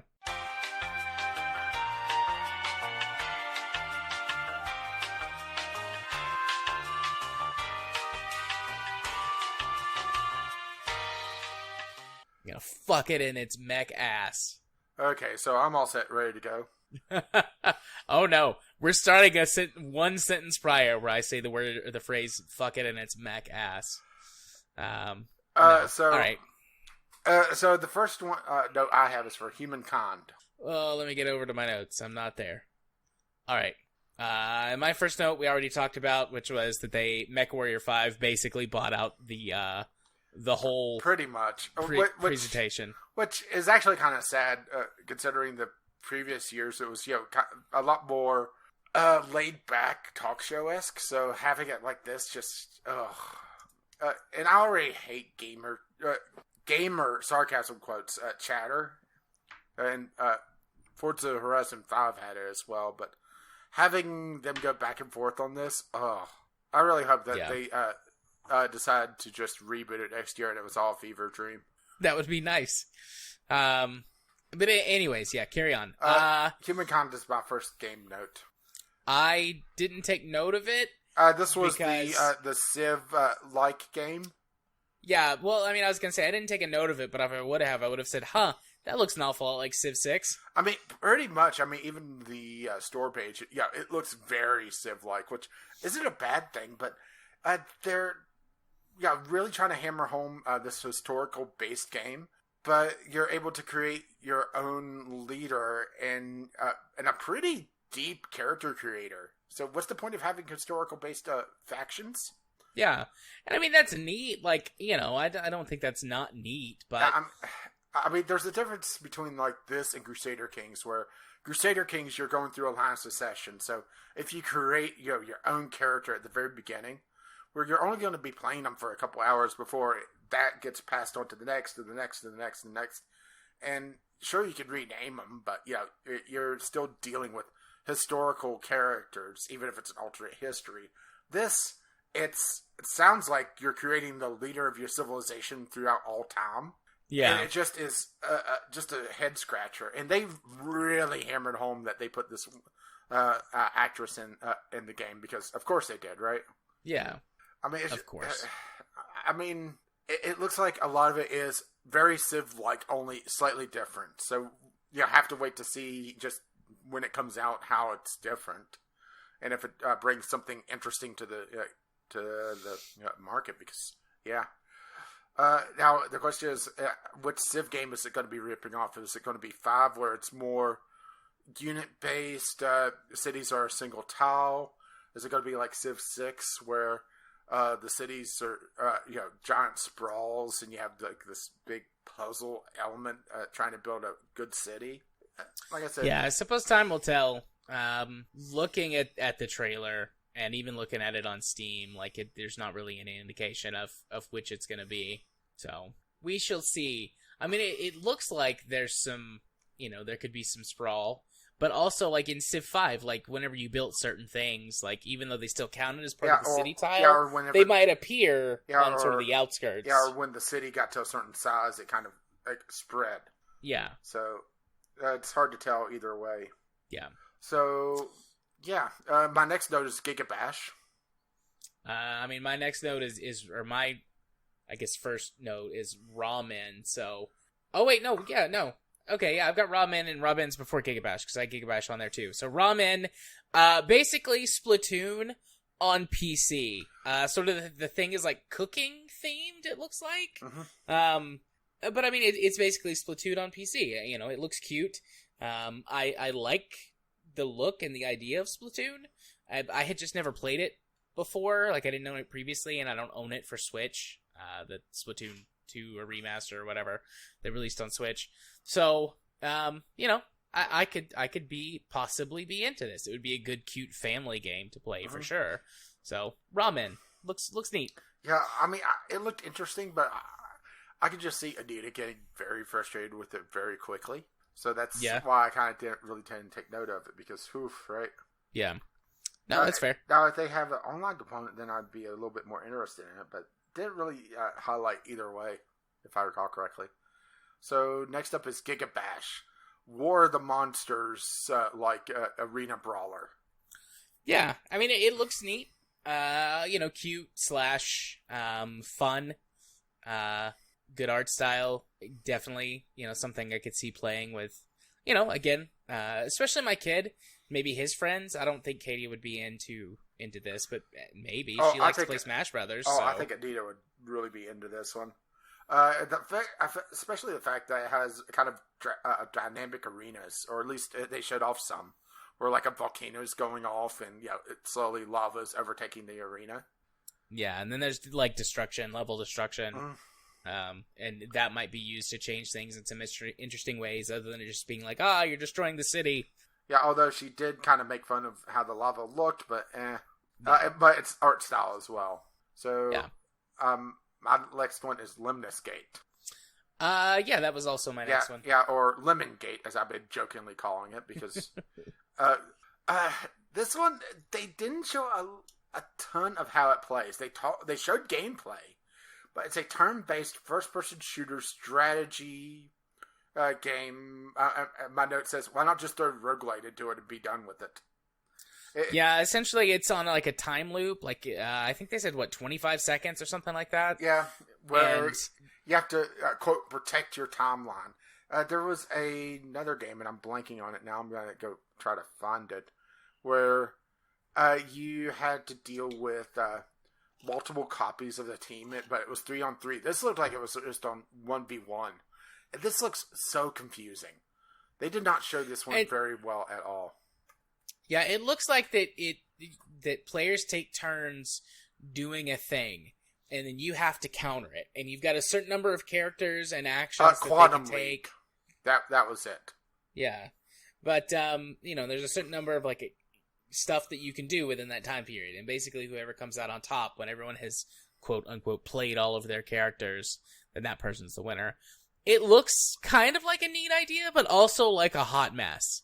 So, if it's executed in a way that makes sense whenever you're playing it, and that it looks cool, I think it'll be a success. Otherwise, it's going to be convoluted and no one will play it. Yeah, I mean, the big problem is trying to... Well, first of all, first-person or shooters in general, this one's third person. I was looking at Quantum League, sorry. are a very tight rule set. And so once you start throwing really wacky shit into it, you're going to start hitting some problems. And strategy shooters, tactical shooters are a thing, but having this strategy element is odd. I'm just checking something real quick. I wanted to just see how Quantum League is doing. Ooh, that bad. So this is from Nimble Giant Entertainment, which is not a big company, but also they have a few games out. Their peak players in the last 30 days, 21. Right? Yeah, that's not great. Not great I at believe all. their all-time peak was 355. And if I recall correctly, Quantum League was also shown off in E3 a couple years ago. I think on the EA show, if I recall correctly, but I could be mistaken there. So, yeah. I mean, there is definitely room for weird things in first-person shooters, or shooters in general, I guess I should say. But, you need to have a very concise, well-executed sales pitch, and they did not do it here. It was just, felt all over the place, and even watching it a couple times, I still can't tell you exactly what's going on, which is not a good sign. Sounds neat, but I don't predict it will do well. I hope I'm wrong in that it's like the next big thing, but I somehow doubt it. Yeah. So, what's your next one?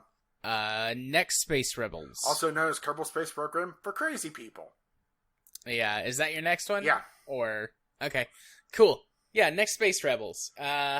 Like you just said, Kerbal Space Program for crazy people. At first, I thought it was like a Simple Rockets type of thing. Yeah, I think same. you did too.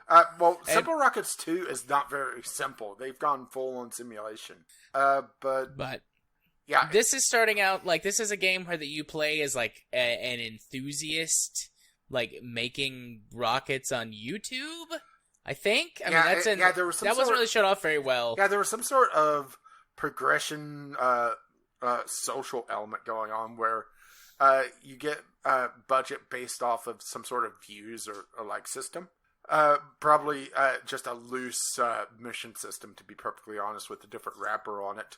And you start as building model rockets, and you slowly progress up, and up, and getting bigger budget to build bigger rockets. And some of them are wacky, like you're launching a teddy bear. Yeah. But they showed towards the end of the trailer, launching full-sized satellites into orbit. Now the question is, just where is the upper end of this, or is that it? You get to orbit and that's pretty much it. I mean, it looks impressive, and I look forward to trying it out. Yeah, me too. It's on the Steam page, like they talk about some of the stuff they showed off, and then like at the very end, it's like free play mode to create the Frankensteinian rocket of your dreams. So, okay. Well, that's Kerbal. Yeah, that is Kerbal. I mean, there's definitely room for more Kerbal-like games, and absolutely. And Kerbal's been out 10 years, so it's starting to get to the point where people that really got into gaming because of Kerbal Space Program, game design, have gotten far enough where they could start publishing out games like this. So I predict to see a few more of these in the near future.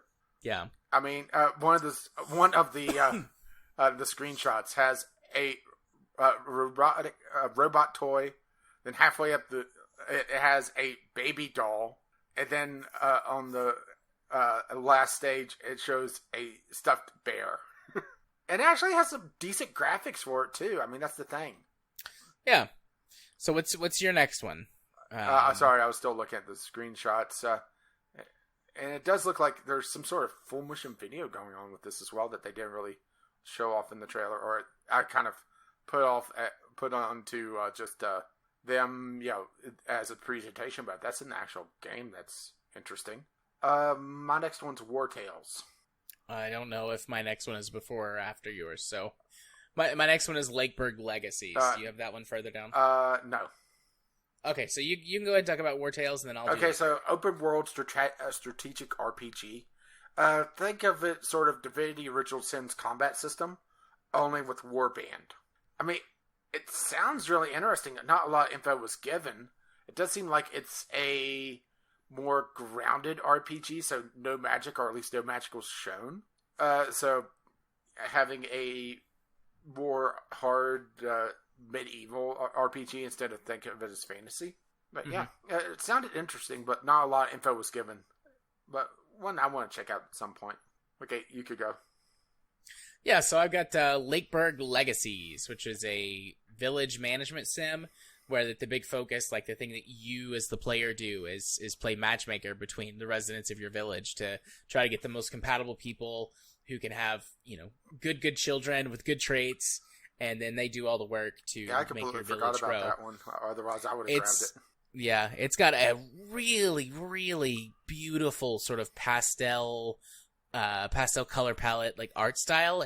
Everything's got sort of a pinkish hue to it, which I think if you did that wrong, it could be obnoxious. But it makes everything seem very serene and happy, and I really like that. So this was one that I passed off to Lexi, like, hey, I know you. I know you'll like this game. Yeah, and it's also... And she was like, oh, well, and it's also not coming out until next next year, so it's going to be a little bit more well-cooked until it comes out. So, yeah, I mean, I completely forgot about that one, so I'm going to add that to my wish list now so I don't forget it. Yeah. Very, very cute. So what's your next one? My next one is also a city builder, and they showed really no gameplay of it. It was just a teaser. But the Wandering Village, the town builder that was on top of a 6-legged brontosaurus-like monster. Yeah, so I had the Wandering Village on my list too. Yeah, I mean, it looked really neat. They showed off almost nothing. You're right, but man, it looked intriguing. I mean, the big problem with city builders is they're static. You only have so much you could do with a plot of land, but have it where the world is moving around you is a very interesting idea. Lakeburg Legacies is another one that's kind of taking the idea of a town builder and throwing a wrench into it and taking it into a different place. So these are two town builders that show a lot of promise for two very different reasons. Lakeburg for the social aspect, and the Wandering Village just because you might not have to, you might break the mold of setting up in like one particular biome or having like the 3 or 4 square kilometers of medieval Europe that you're having to deal with as a town builder. Instead, your brontosaurus monster might wander north or south, or there may be some sort of event system that makes it sort of almost roguelite. Yeah. Then they make it look like in the trailer that he's like wandering into a storm of some kind. Yeah. So that would be really really interesting looking. I hope they do something, successful with that concept. Yeah. So I only have one more. Oh, that was it for my me, list. so go for it. Okay. Yeah, Wandering Village was the last one on my list, but I had one before it. Tinykin, which is basically Pikmin on PC, where you're some kind of... Either you're shrunken down or you warp into like a universe, like a parallel universe of some kind where you're tiny and you've got these little, I don't know, eyeball bug things. It has a very, and this is going to sound horrendous, but animated art style, as in cartoon-ish. But but it's only the characters, the definitely not Pikmin, and the enemies, but everything else is a little bit more realistic, but still very pastel and colorful. Yeah, but I mean, I loved Pikmin. See, I never really got to play. Was it the Wii where Pikmin first came out, or was it GameCube? GameCube.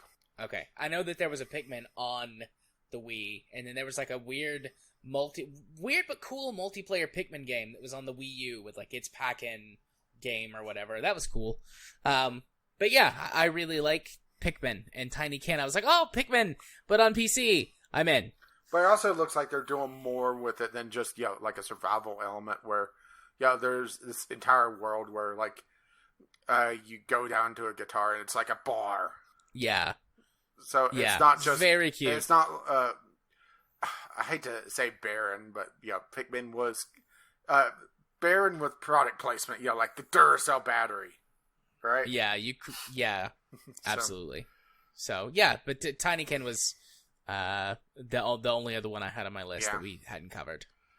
So next is the Future Game Show, and I didn't pick anything from that. I have a few because it was the show itself was terrible. I mean, it had it had two actors in it, but they had no chemistry.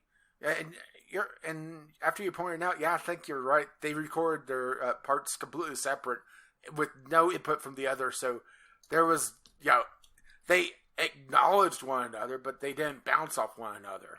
Yeah, it had Nolan North, and I can't remember the voice actress who was there. Or no, not Nolan North. It was Troy Baker. Troy Baker and a voice actress who I'm just drawing a blank on her name. And looking it up is on my Google Foo is weak right now. I'm trying to find her name. But I think she was in The Last of Us 2. Yeah, I think she played Ellie. Last of Us voice actor. Ashley Johnson. I don't know. Maybe that. I don't know if that was her or not. Whatever. The point is that I pointed out, like, because I didn't have a chance to watch all of it. I thought I was going to, and then some stuff happened at work, and then I sat down to start watching it, and it was I was like, man, they have no chemistry, no interaction, no banter. I think that they record, because they're in two separate locations the entire time, like, and it will cut back and forth between them. And I was like, I think that they filmed their stuff separately, and then the show was edited together. And it's just boring. Poorly. I'm not sure if it was just the copy or the stream I watched, but there was, especially at the beginning, some horrendous audio sync issues. I did not notice that. There at the very beginning, she was like a full half second off, and towards the end, Anita was out for a while. So when she came home, she caught me watching the tail end of it, and I asked her, and she said, there's definitely an issue with that. And when she saw it, she couldn't unsee it. Yeah. Nope, that's fair. And I don't... And it just... I didn't notice it. And it just made it feel very amateur. Laura Bailey. I just looked her up. I finally found it for sure. Yeah, Laura Bailey. I just found it as well. I was searching as well. As soon as I realized, I should just search one of the hosts, and that'd probably give me the other one. But yeah, it made it feel like such an amateurish show, especially whenever, like you said, they had no chemistry, and honestly, they both sucked at it. Even as a solo presenter, they had that very fake enthusiasm, hype, woo, right? Yeah, that just was terrible. But the presentation, like I said, I scrubbed through it. It was a combination of rapid fire, we're not going to take any time to really discuss anything, and then really long, boring interviews. And on the rapid fire portions, like, I just didn't see any games that really struck my fancy enough to stop and be like, yes. I mean, they didn't even do anything. Like I said, it's possible I missed something. Yeah, they didn't even do very possible. Anything interesting with the interviews, like, having Gaben break in on one of them, which that was cringy. Oh, yeah, that's right. That was cringy as fuck on the PC Gamer one, huh? Yeah, something about Gaben on his yacht, and it pissed some other dude off, and like he swore and flipped off the camera, I guess, to like try and be all edgy. Yeah. So anyway, and I even noted very fast paced. Never really gave a lot of time on any one particular game outside of just a handful. So I'll just go through what I highlighted because Gatewalkers, co-op survival monster slayer in a procedurally generated worlds. With an isometric view, so that might be a good or bad one, though. It is co-op focused, though, so it could be a very good one for us to play at some point. Think of it sort of a mixture of like a survival game with some Don't Starve with some Monster Hunter elements. But they didn't really go into just what was going on because, rapid fire in this section. And then they had the virtual show 4, by the way, which was, right? Yeah. Copied from Devolver Digital from their thing from last year, or maybe it's 2019. I can't remember. Some of that stuff sort of runs together. Okay, last year. But let's see. Timberborn was interesting. It was another town builder, city builder, but it was beavers. Didn't give really any info otherwise, but, if they could change up things just because they're beavers, so, right? Yeah. I did remember seeing that, and I was like, oh, that's cute. Okay, moving on. Well, I was just stretching for stuff because, right? This next one, sometimes you run into games that they talk about being inspired by something, but then you look at the game, it's like, you have no idea what the hell you're doing with your inspiration, do you? So, Red Solstice 2, I actually have the first one, and I've never gotten around to playing it. Real-time XCOM, which kind of defeats the entire purpose of being able to sit and have the strategic view and, choices of XCOM, huh? Yeah. It's real-time with slowdown like the Bureau. Sci-fi on Mars, and has 8-player co-op. Good luck finding 8 players, right? Outside of a very big group. Good luck finding 8 players to play this period, not just that you can get together with for co-op. I mean, right? I have the original Red Solstice. I think I got it as a game to review. I think it was back when I did that. I think it was a giveaway at some point as well. Because I know I have it, but the thing is that 11 of my friends have it. So that's pretty strong indication, either giveaway or is in a bundle somewhere. Fight to survive with up to 8 players in co-op, or lead your own squad in single-player mode. But here's the thing. Hey, Rage, do you want to play the Red Solstice? But here's the thing, is that it's a mostly positive, but it has 777 reviews. That's very low for Steam. Yeah. Today's peak, 18 players. Well, hey, Red Solstice 1, 18 people still playing it 5 years after release. 6 years after release. That's like 2 full games. Yeah. According to this, there's 11 people playing right now. So I mean, it's I mean, just looking through it, it looks very dated. It looks a lot older than 5 years, huh? Fuck it, I'm gonna download the Red Solstice right now. I will report on this in a week or two. Install. According to this, I've played it for 78 minutes. I don't remember any of those minutes. Probably, yeah. Because I has Steve's trading cards, so anytime like an hour or so. Oh shit, 2.7 gigabytes. Oh, yeah, this game's old for it to be less than 50,000 terabytes. I'm pause, so we're not downloading that right now, but I'm just going to queue it up. Okay, now here is one that I'm actually really interested in. It's called Lake, which is a terrible title. That's going to just fall through the cracks, huh? Isn't this the postal worker game that we got on Discovery Queue? Yeah.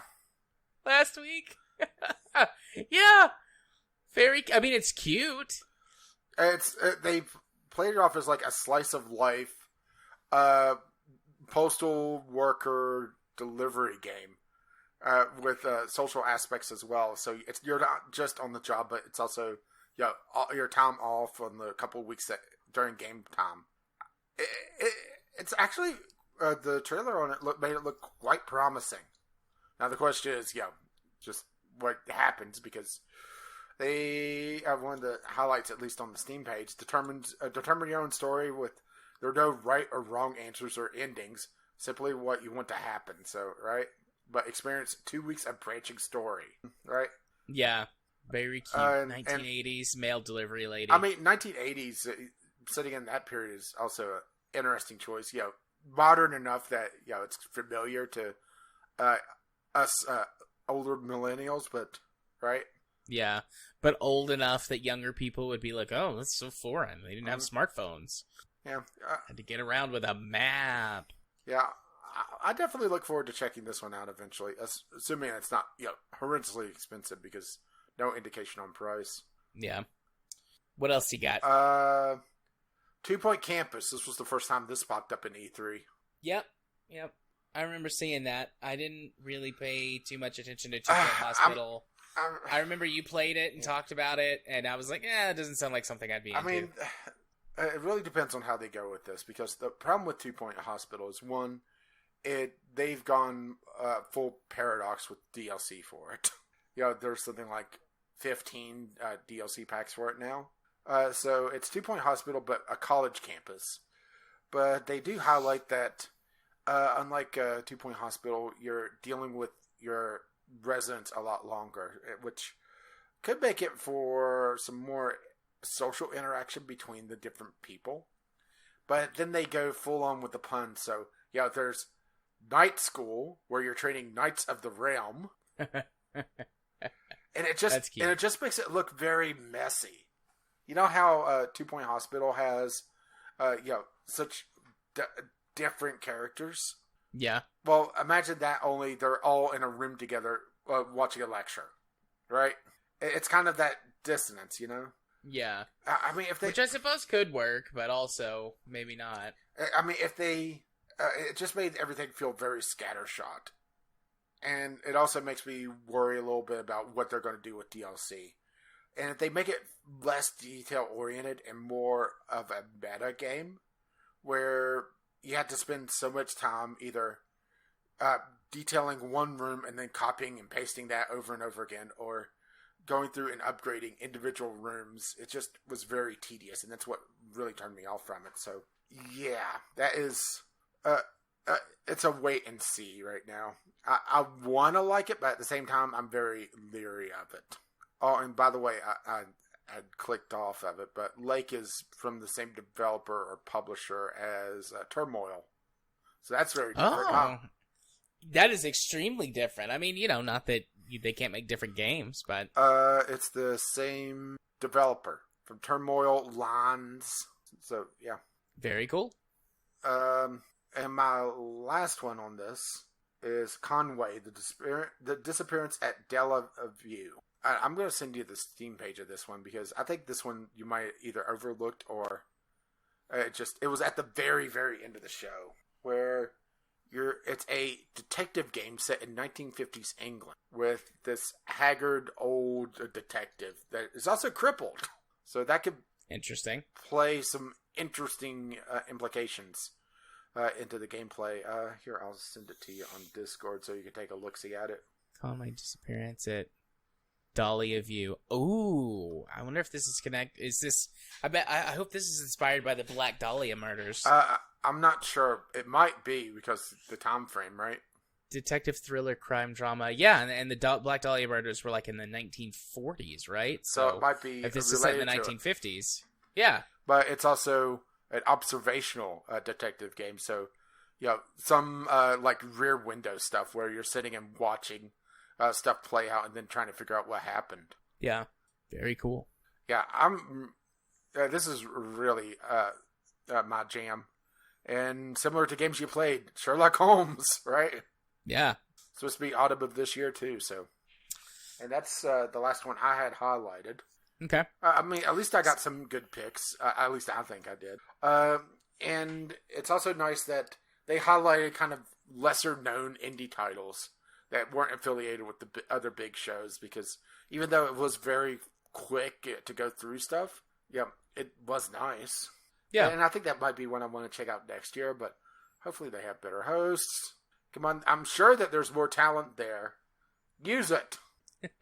Right. And we're up to our last one, which is actually one we haven't covered too often, the Nintendo Direct. Usually in previous years, neither of us had any way to enjoy any of the Nintendo stuff anyways. Yeah, we both got Switches now. Yeah, and it's also always been like an odd spot. So the Nintendo Direct was actually earlier the day of recording. So it was actually in like just the perfect spot for us to be able to watch it and be able to digest it without having to worry about too much time frame. Because last year, I think, or year before, I should say, it was like right before recording, like an hour or two. Yeah. So they focused on soon-to-be-released software. So suck it, people expecting the Switch Pro, right? Or whatever horrendous name they were giving it this time around.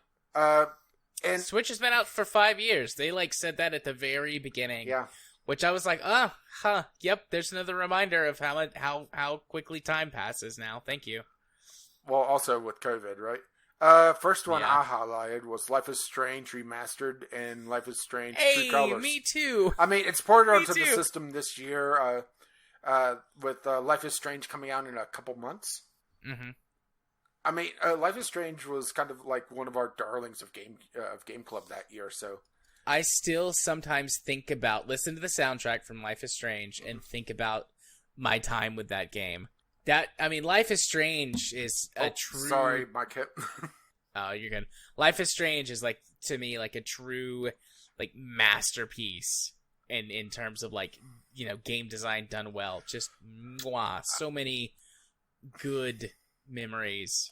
Yeah, I do see why some people might not like it, just because, you know, it can be a little cringy, but anybody that's been around teenage girls, right?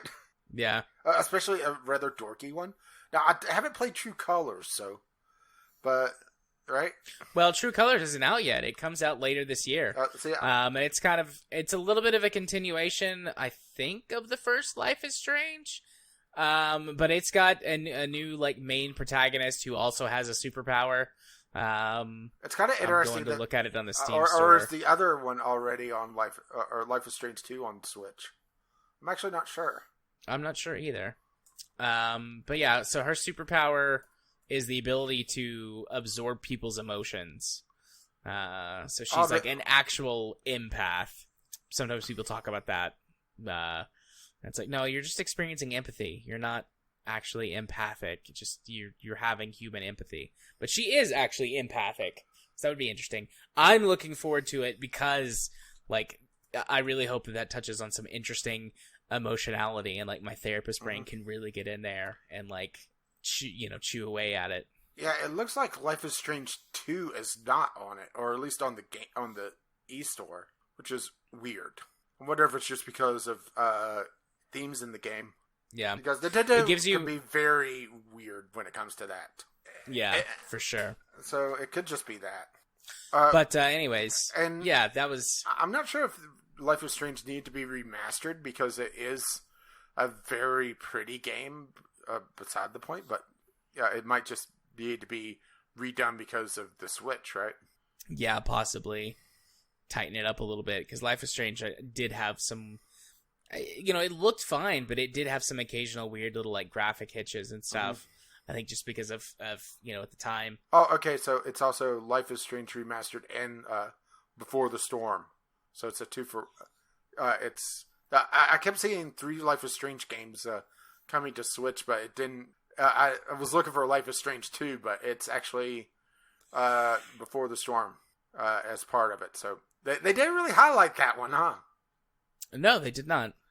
That's okay. I'm looking at it on the eStore, so there is that. It has to be some of the themes in Life is Strange 2. I still need to go back no, it does show available on Switch, so maybe it's just a physical release and it's not eStore for whatever reason. Because Nintendo's weird. And kind of a dick at times. Yep. Big dick. Big dick. Well, no, big dick energy is a lot of times used as a good thing, and it's not. They're not being good. Okay, so my next one is Metroid. If you have one that you'd rather talk about. No, my next one is also Metroid. Yeah, the first 2D Metroid in 19 years. Yeah. I mean, Metroid Dread, yeah, right? Yeah, which they also called Metroid 5, which, works, right? Yeah. Kind of a return to form, but it also seems to be a little bit more horror thriller focused than what I remember Metroid, at least. It could just be, a little bit of evolution on it as well. It's still a bit early on it, though. They are releasing more amiibo, so you got that going for you, which is nice. Woo! More amiibos. Or you could just buy the NFSC thing we talked about last week. I mean, there's not a ton to talk about this because, it's very early on it still. Yeah. Metroid Dread. What did I say? Dead? Yeah, I think that's just your vocal cords. Maybe. But yeah, Metroid Dread. I didn't really put down, like, any notes about this, just, like, Dragon Ball Z. Neat.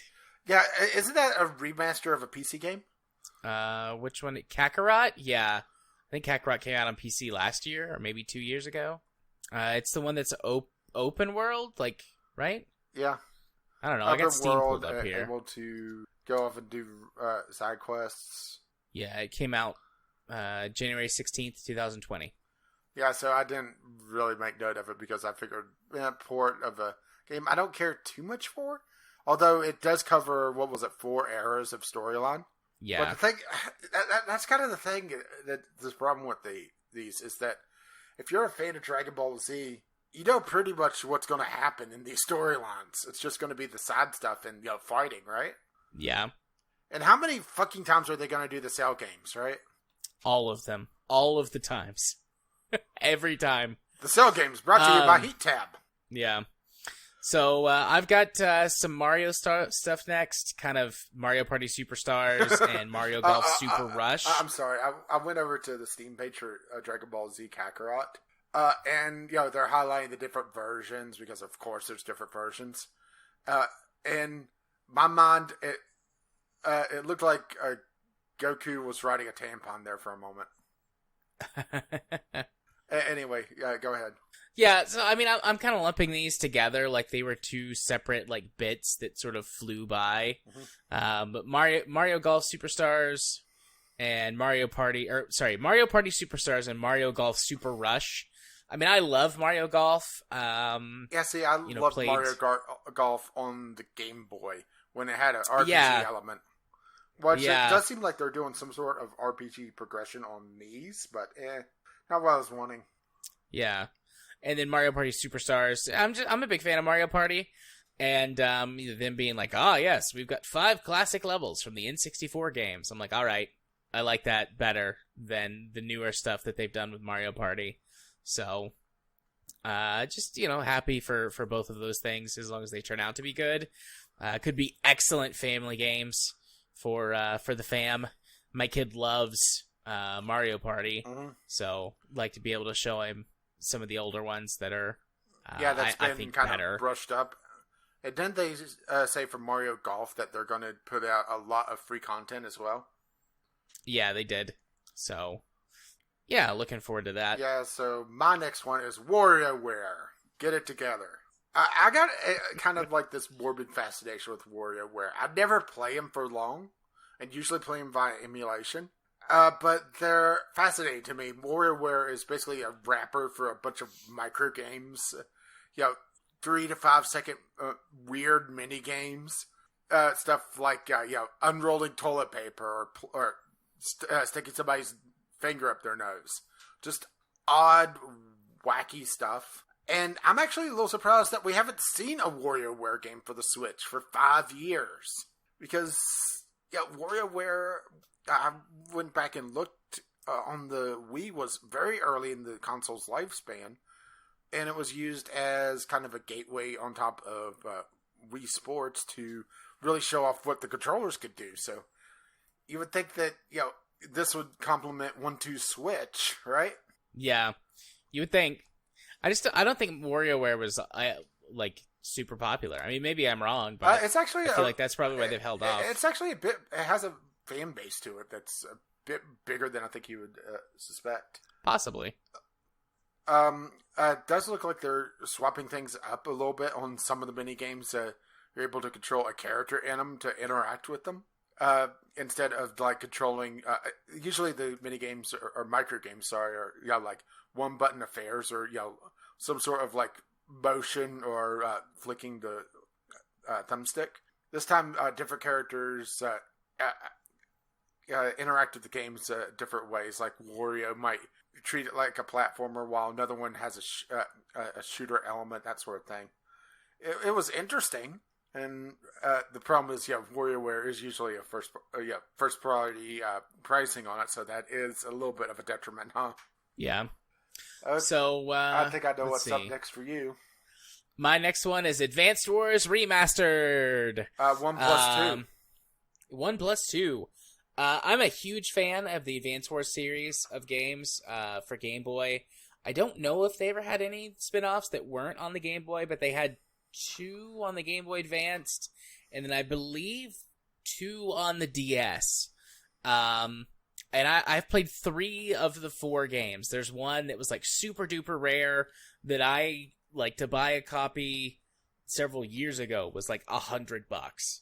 And I didn't have $100 at the time to buy Advanced Wars, and I don't know what they cost now. Emulation. Yeah, definitely. At this point, for sure. But, seeing them remastered, the super cute new art style, I'm all about that. the cute little sound effects that they've added, and like I've bought several games over the years to try and like get that Advanced Wars like simple but intricate and in-depth gameplay, and have never found a game that quite matched it. I think Advanced Wars 2 was the best one in the whole series. Advanced Wars 1, a lot of fun.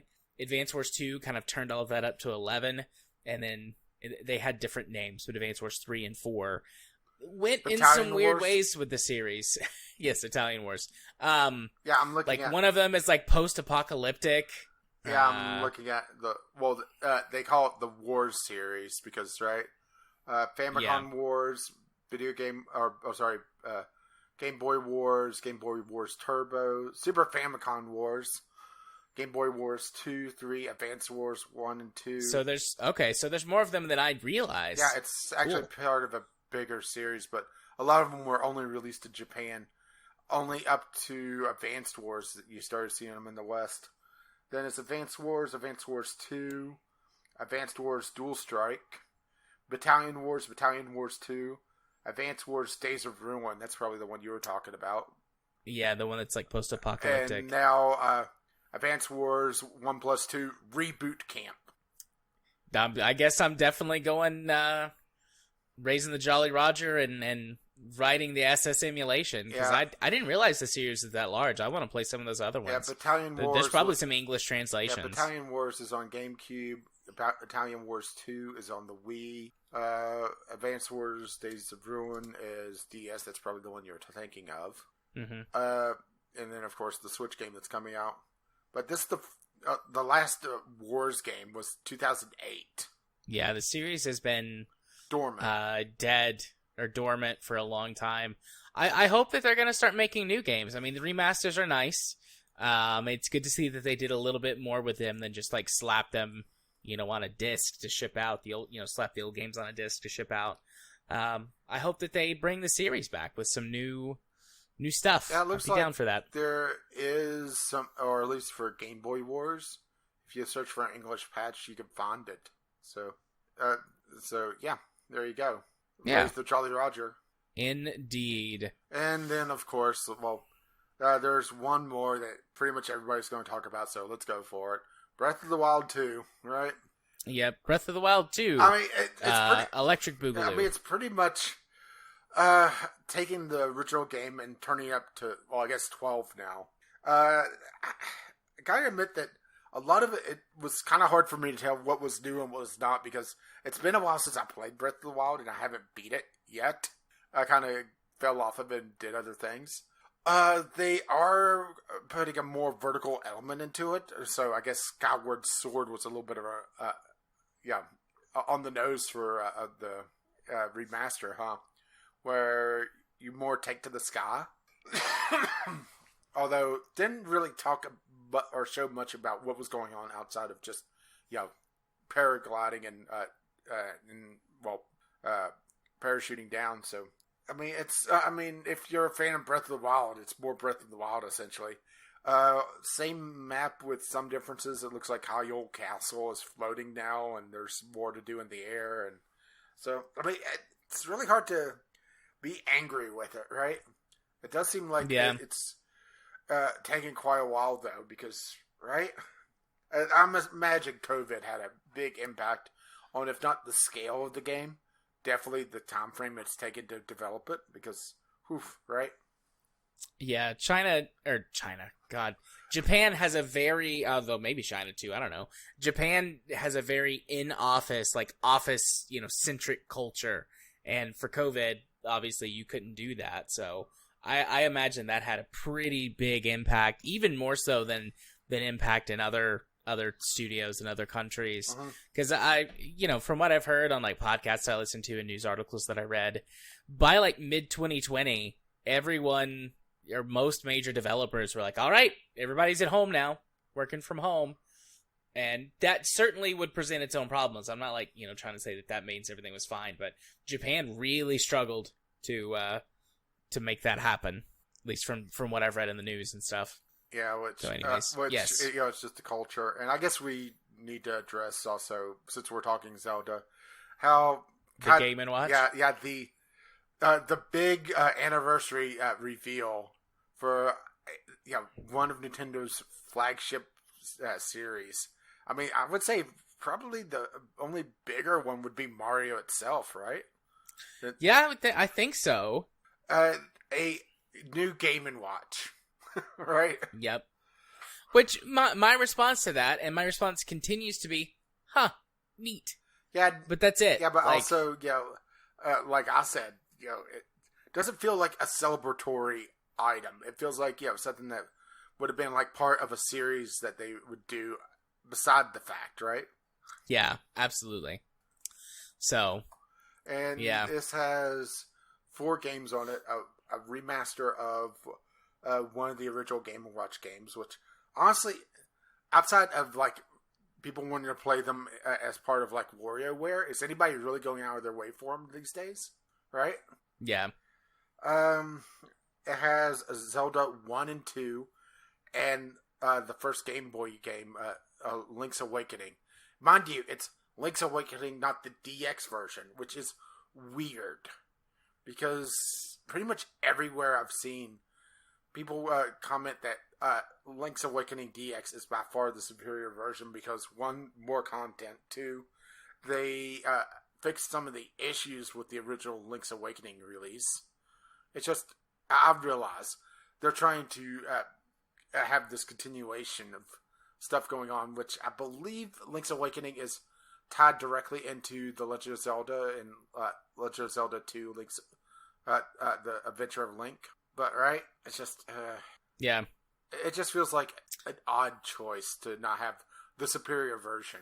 Especially whenever you have a color screen, so having the puke green Legend of Zelda, right? I'm looking at the actual page for it, and they showed the title screens, and it's the hardcore Game Boy emulation, puke green, slightly less puke green, and black. I think this is just a classic example of Nintendo being Nintendo and doing like weird Nintendo stuff. I mean, I don't think that like gives them like a free pass, like, although I don't necessarily think that this is like something bad. They did worse things today. Yeah, like blocking people from restreaming their Direct to be able to talk about it on Twitch, right? Yep, exactly like that.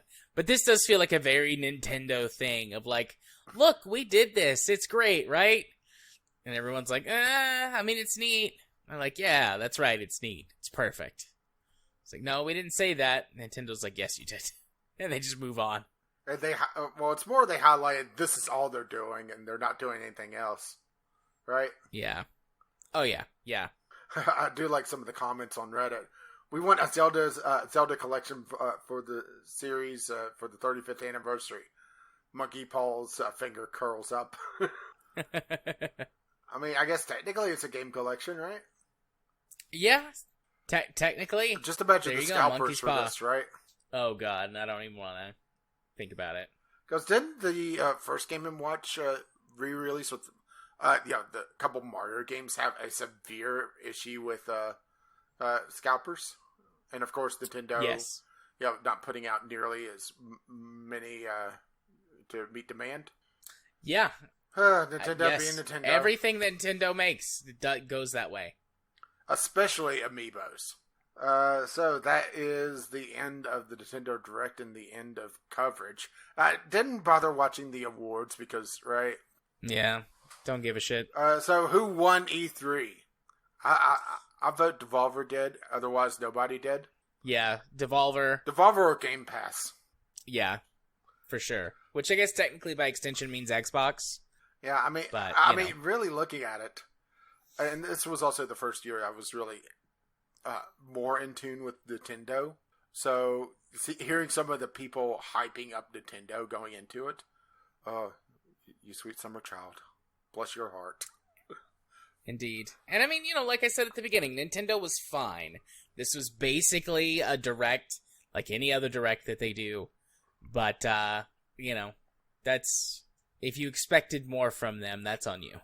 So, I went on Discord and asked, like I did an @ everyone, asking for E3 thoughts today, and then I also went on my tabletop Discord and did the same thing. So I will very quickly summarize the biggest majority, both from my tabletop Discord and then what we got on this one. Was this week? Which, it was along the lines of like, oh, E3 was this week, huh? Ghost Shark in our Discord said that, and then it got 4 thumbs up. Granted, one of them was mine, but still. And then that came from 4 separate people in my tabletop Discord said something along those lines. From Phil, I think he's excited for the Avatar game or he mentioned. Yeah.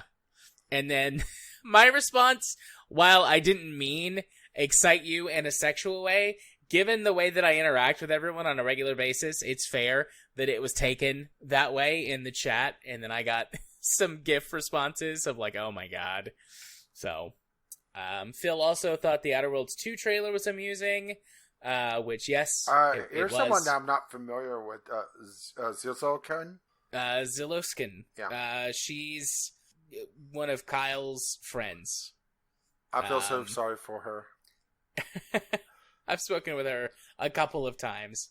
I can't remember if she was the one when we played Civ 6 a long time ago that she got mad at me that my religion, the sex perverts, took over her, became the dominant religion of her country. I think that was her. I know you guys asked for thoughts on E3, so I figured I'd share that. I just watched the Bandcon Namco stream, and it may have been one of the worst E3 presentation by having a 10-minute presentation on a single game and not even showing a new trailer of it. Right? Yeah, I didn't watch the Bandai Namco one. What was that one? It was Bandcon Namco. Bandai Namco E3 2021. I've heard that on and the Gearbox YouTubes. were both terrible. I just steered clear of them. I pretty much. Are there any timestamps? Where's the YouTubers that put the timestamps in? I don't know, but whoever put it on the PC Gaming Show, thank you. Yeah, those guys are the real MVP of this. Mm-hmm. Where is it? Nintendo Direct post show. No. Yeah, Cube just went, ugh. Here we go. Is this it? All right. The Dark Pictures Anthology. Oh, shit. I've heard about this game. How it's supposed to be, very racist. Oh, boy. It's like a horror game set during, the time of the Iraq War. Oh, boy. This U.S. Marine squad is searching for weapons of mass destruction, and they fall into into a hole that leads to an ancient cursed temple, because of course it does. Video games. Yeah, it looks like that's the only thing they covered. Yeah, it doesn't seem like a very good game, and there was I don't see any new information here. I just found a rundown of the award showcase, so I'm just going to go down real quick.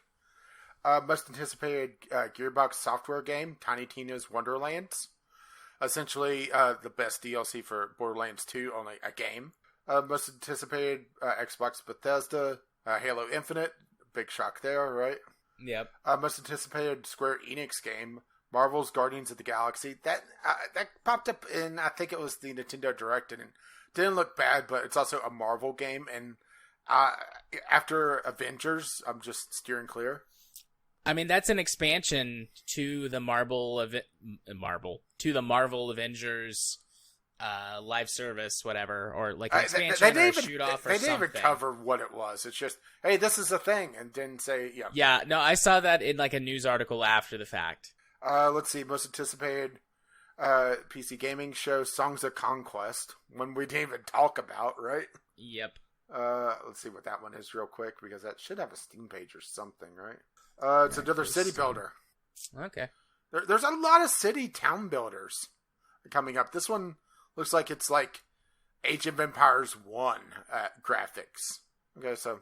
Or, no, this is the Heroes of Might and Magic I was going to say, this is the one that looks like Heroes of Might and Magic. Well, the first screenshot made it look like a city builder at first. I completely forgot about that one. Most anticipated game from the future game show, Immortality. Don't recall that one at all. It goes right? Yep.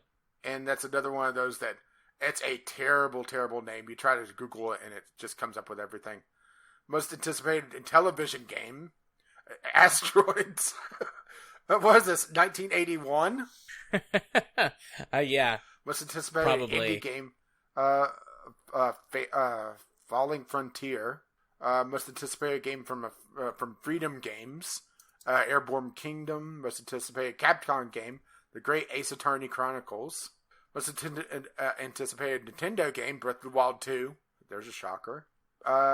Most anticipated Yokoria Studio game. Loop Mancer. Best presentation Xbox Bethesda. Most anticipated game overall Forza Horizon 5. So, right? Yep.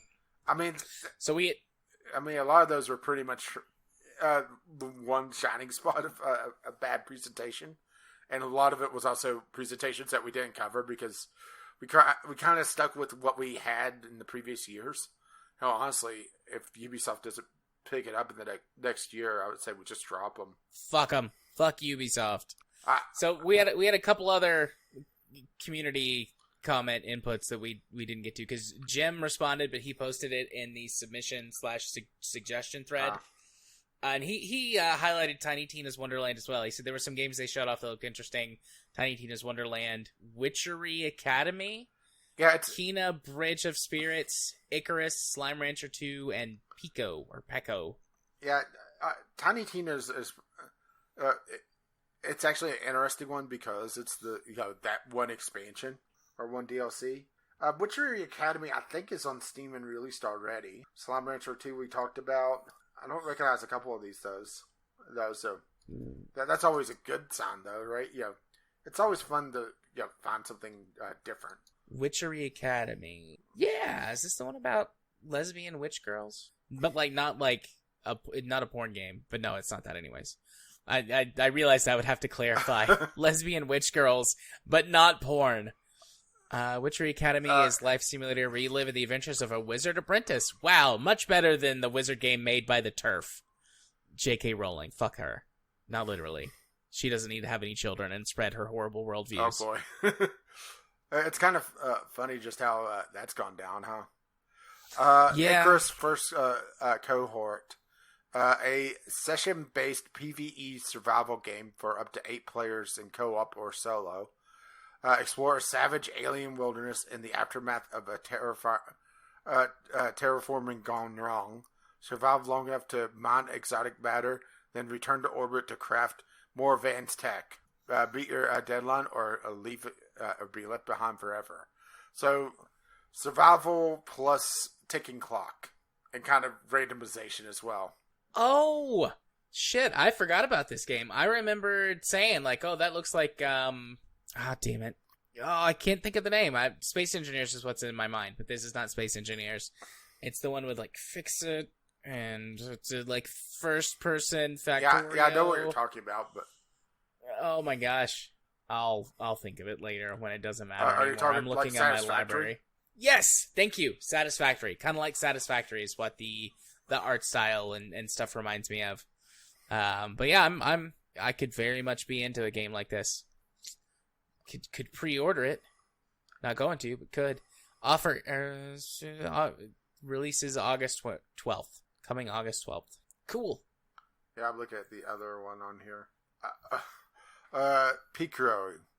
Blend tea and friendship in a flavorful world of Pickery. A cozy cat-filled tea-making simulator about taking the time for self-care and connecting with what makes you happy. Build relationships, upgrade your tea house, and discover new recipes as you work towards creating a place you could call home. Oh, Jim put this on his wish list. It looks so cute. Oh my god. Not what I would expect Jim to play, honestly. Jim loves cats.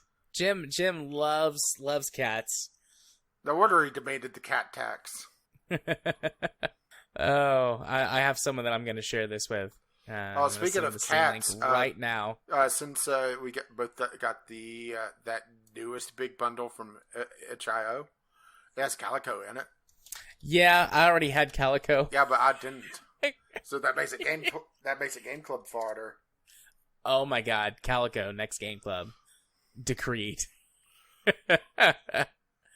Oh. Yeah, I just sent this to a friend who I think would love it. It's not Lexi, although she might like it too. But I've already sent her 2 game recommendations, and she's busy working on my commission. So, another day. Sent this to my friend Izzy. I think she'll get a kick out of it. Too bad it's not out right now. I'd fucking buy this in a heartbeat if it was available right now. Something cute and wholesome. Yeah, Pico. And then my friend, one friend from my tabletop group, called himself a lifelong Nintendo fanboy, and he said he was looking forward to Metro Dread and Zelda Breath of the Wild 2. So, thanks to everyone for your input on Discord. We appreciate it. I was happy to see a couple of people were excited about things instead of just being full of piss and vinegar like we were. I mean, there were things I was looking forward to, but right? Yeah. Sometimes I wish I was a normie. That way I could just be excited over the things that look cool. Instead of being like, oh, that looks neat. Too bad the industry is full of bullshit. You know, everything I ever like is tainted by my knowledge. Makes it hard to enjoy things sometimes. And you're welcome. Yes, thank you. Lemon cake? What is this? It's on your wish list. Probably came up on Game Club and I've forgotten it. Or Discovery Queue. Or not Game Club. Discovery Queue. Yes, thank you. Lemon cake. It looks very cute. Restore an abandoned bakery and prepare pastries. Yeah, totally not up my alley, right? Nope. Oh. All right. That does it for us on our coverage of E3 2021. It is 1:15. I'm running out of steam. I wasn't expecting this to go that long. Me either. Shorter, though, than some of our previous E3 episodes. We had some chonkers that were over 4 hours, even when they were edited down. This one, we got started late, so we've only been recording for 3 hours. That'll get cut down to probably 2:40, 2:45 between silences and the little break that we had there in the middle. Maybe even less. Okay, so the coffee caused me to have to step away for a moment. Well, you know, when you gotta go, you gotta go. But, yeah.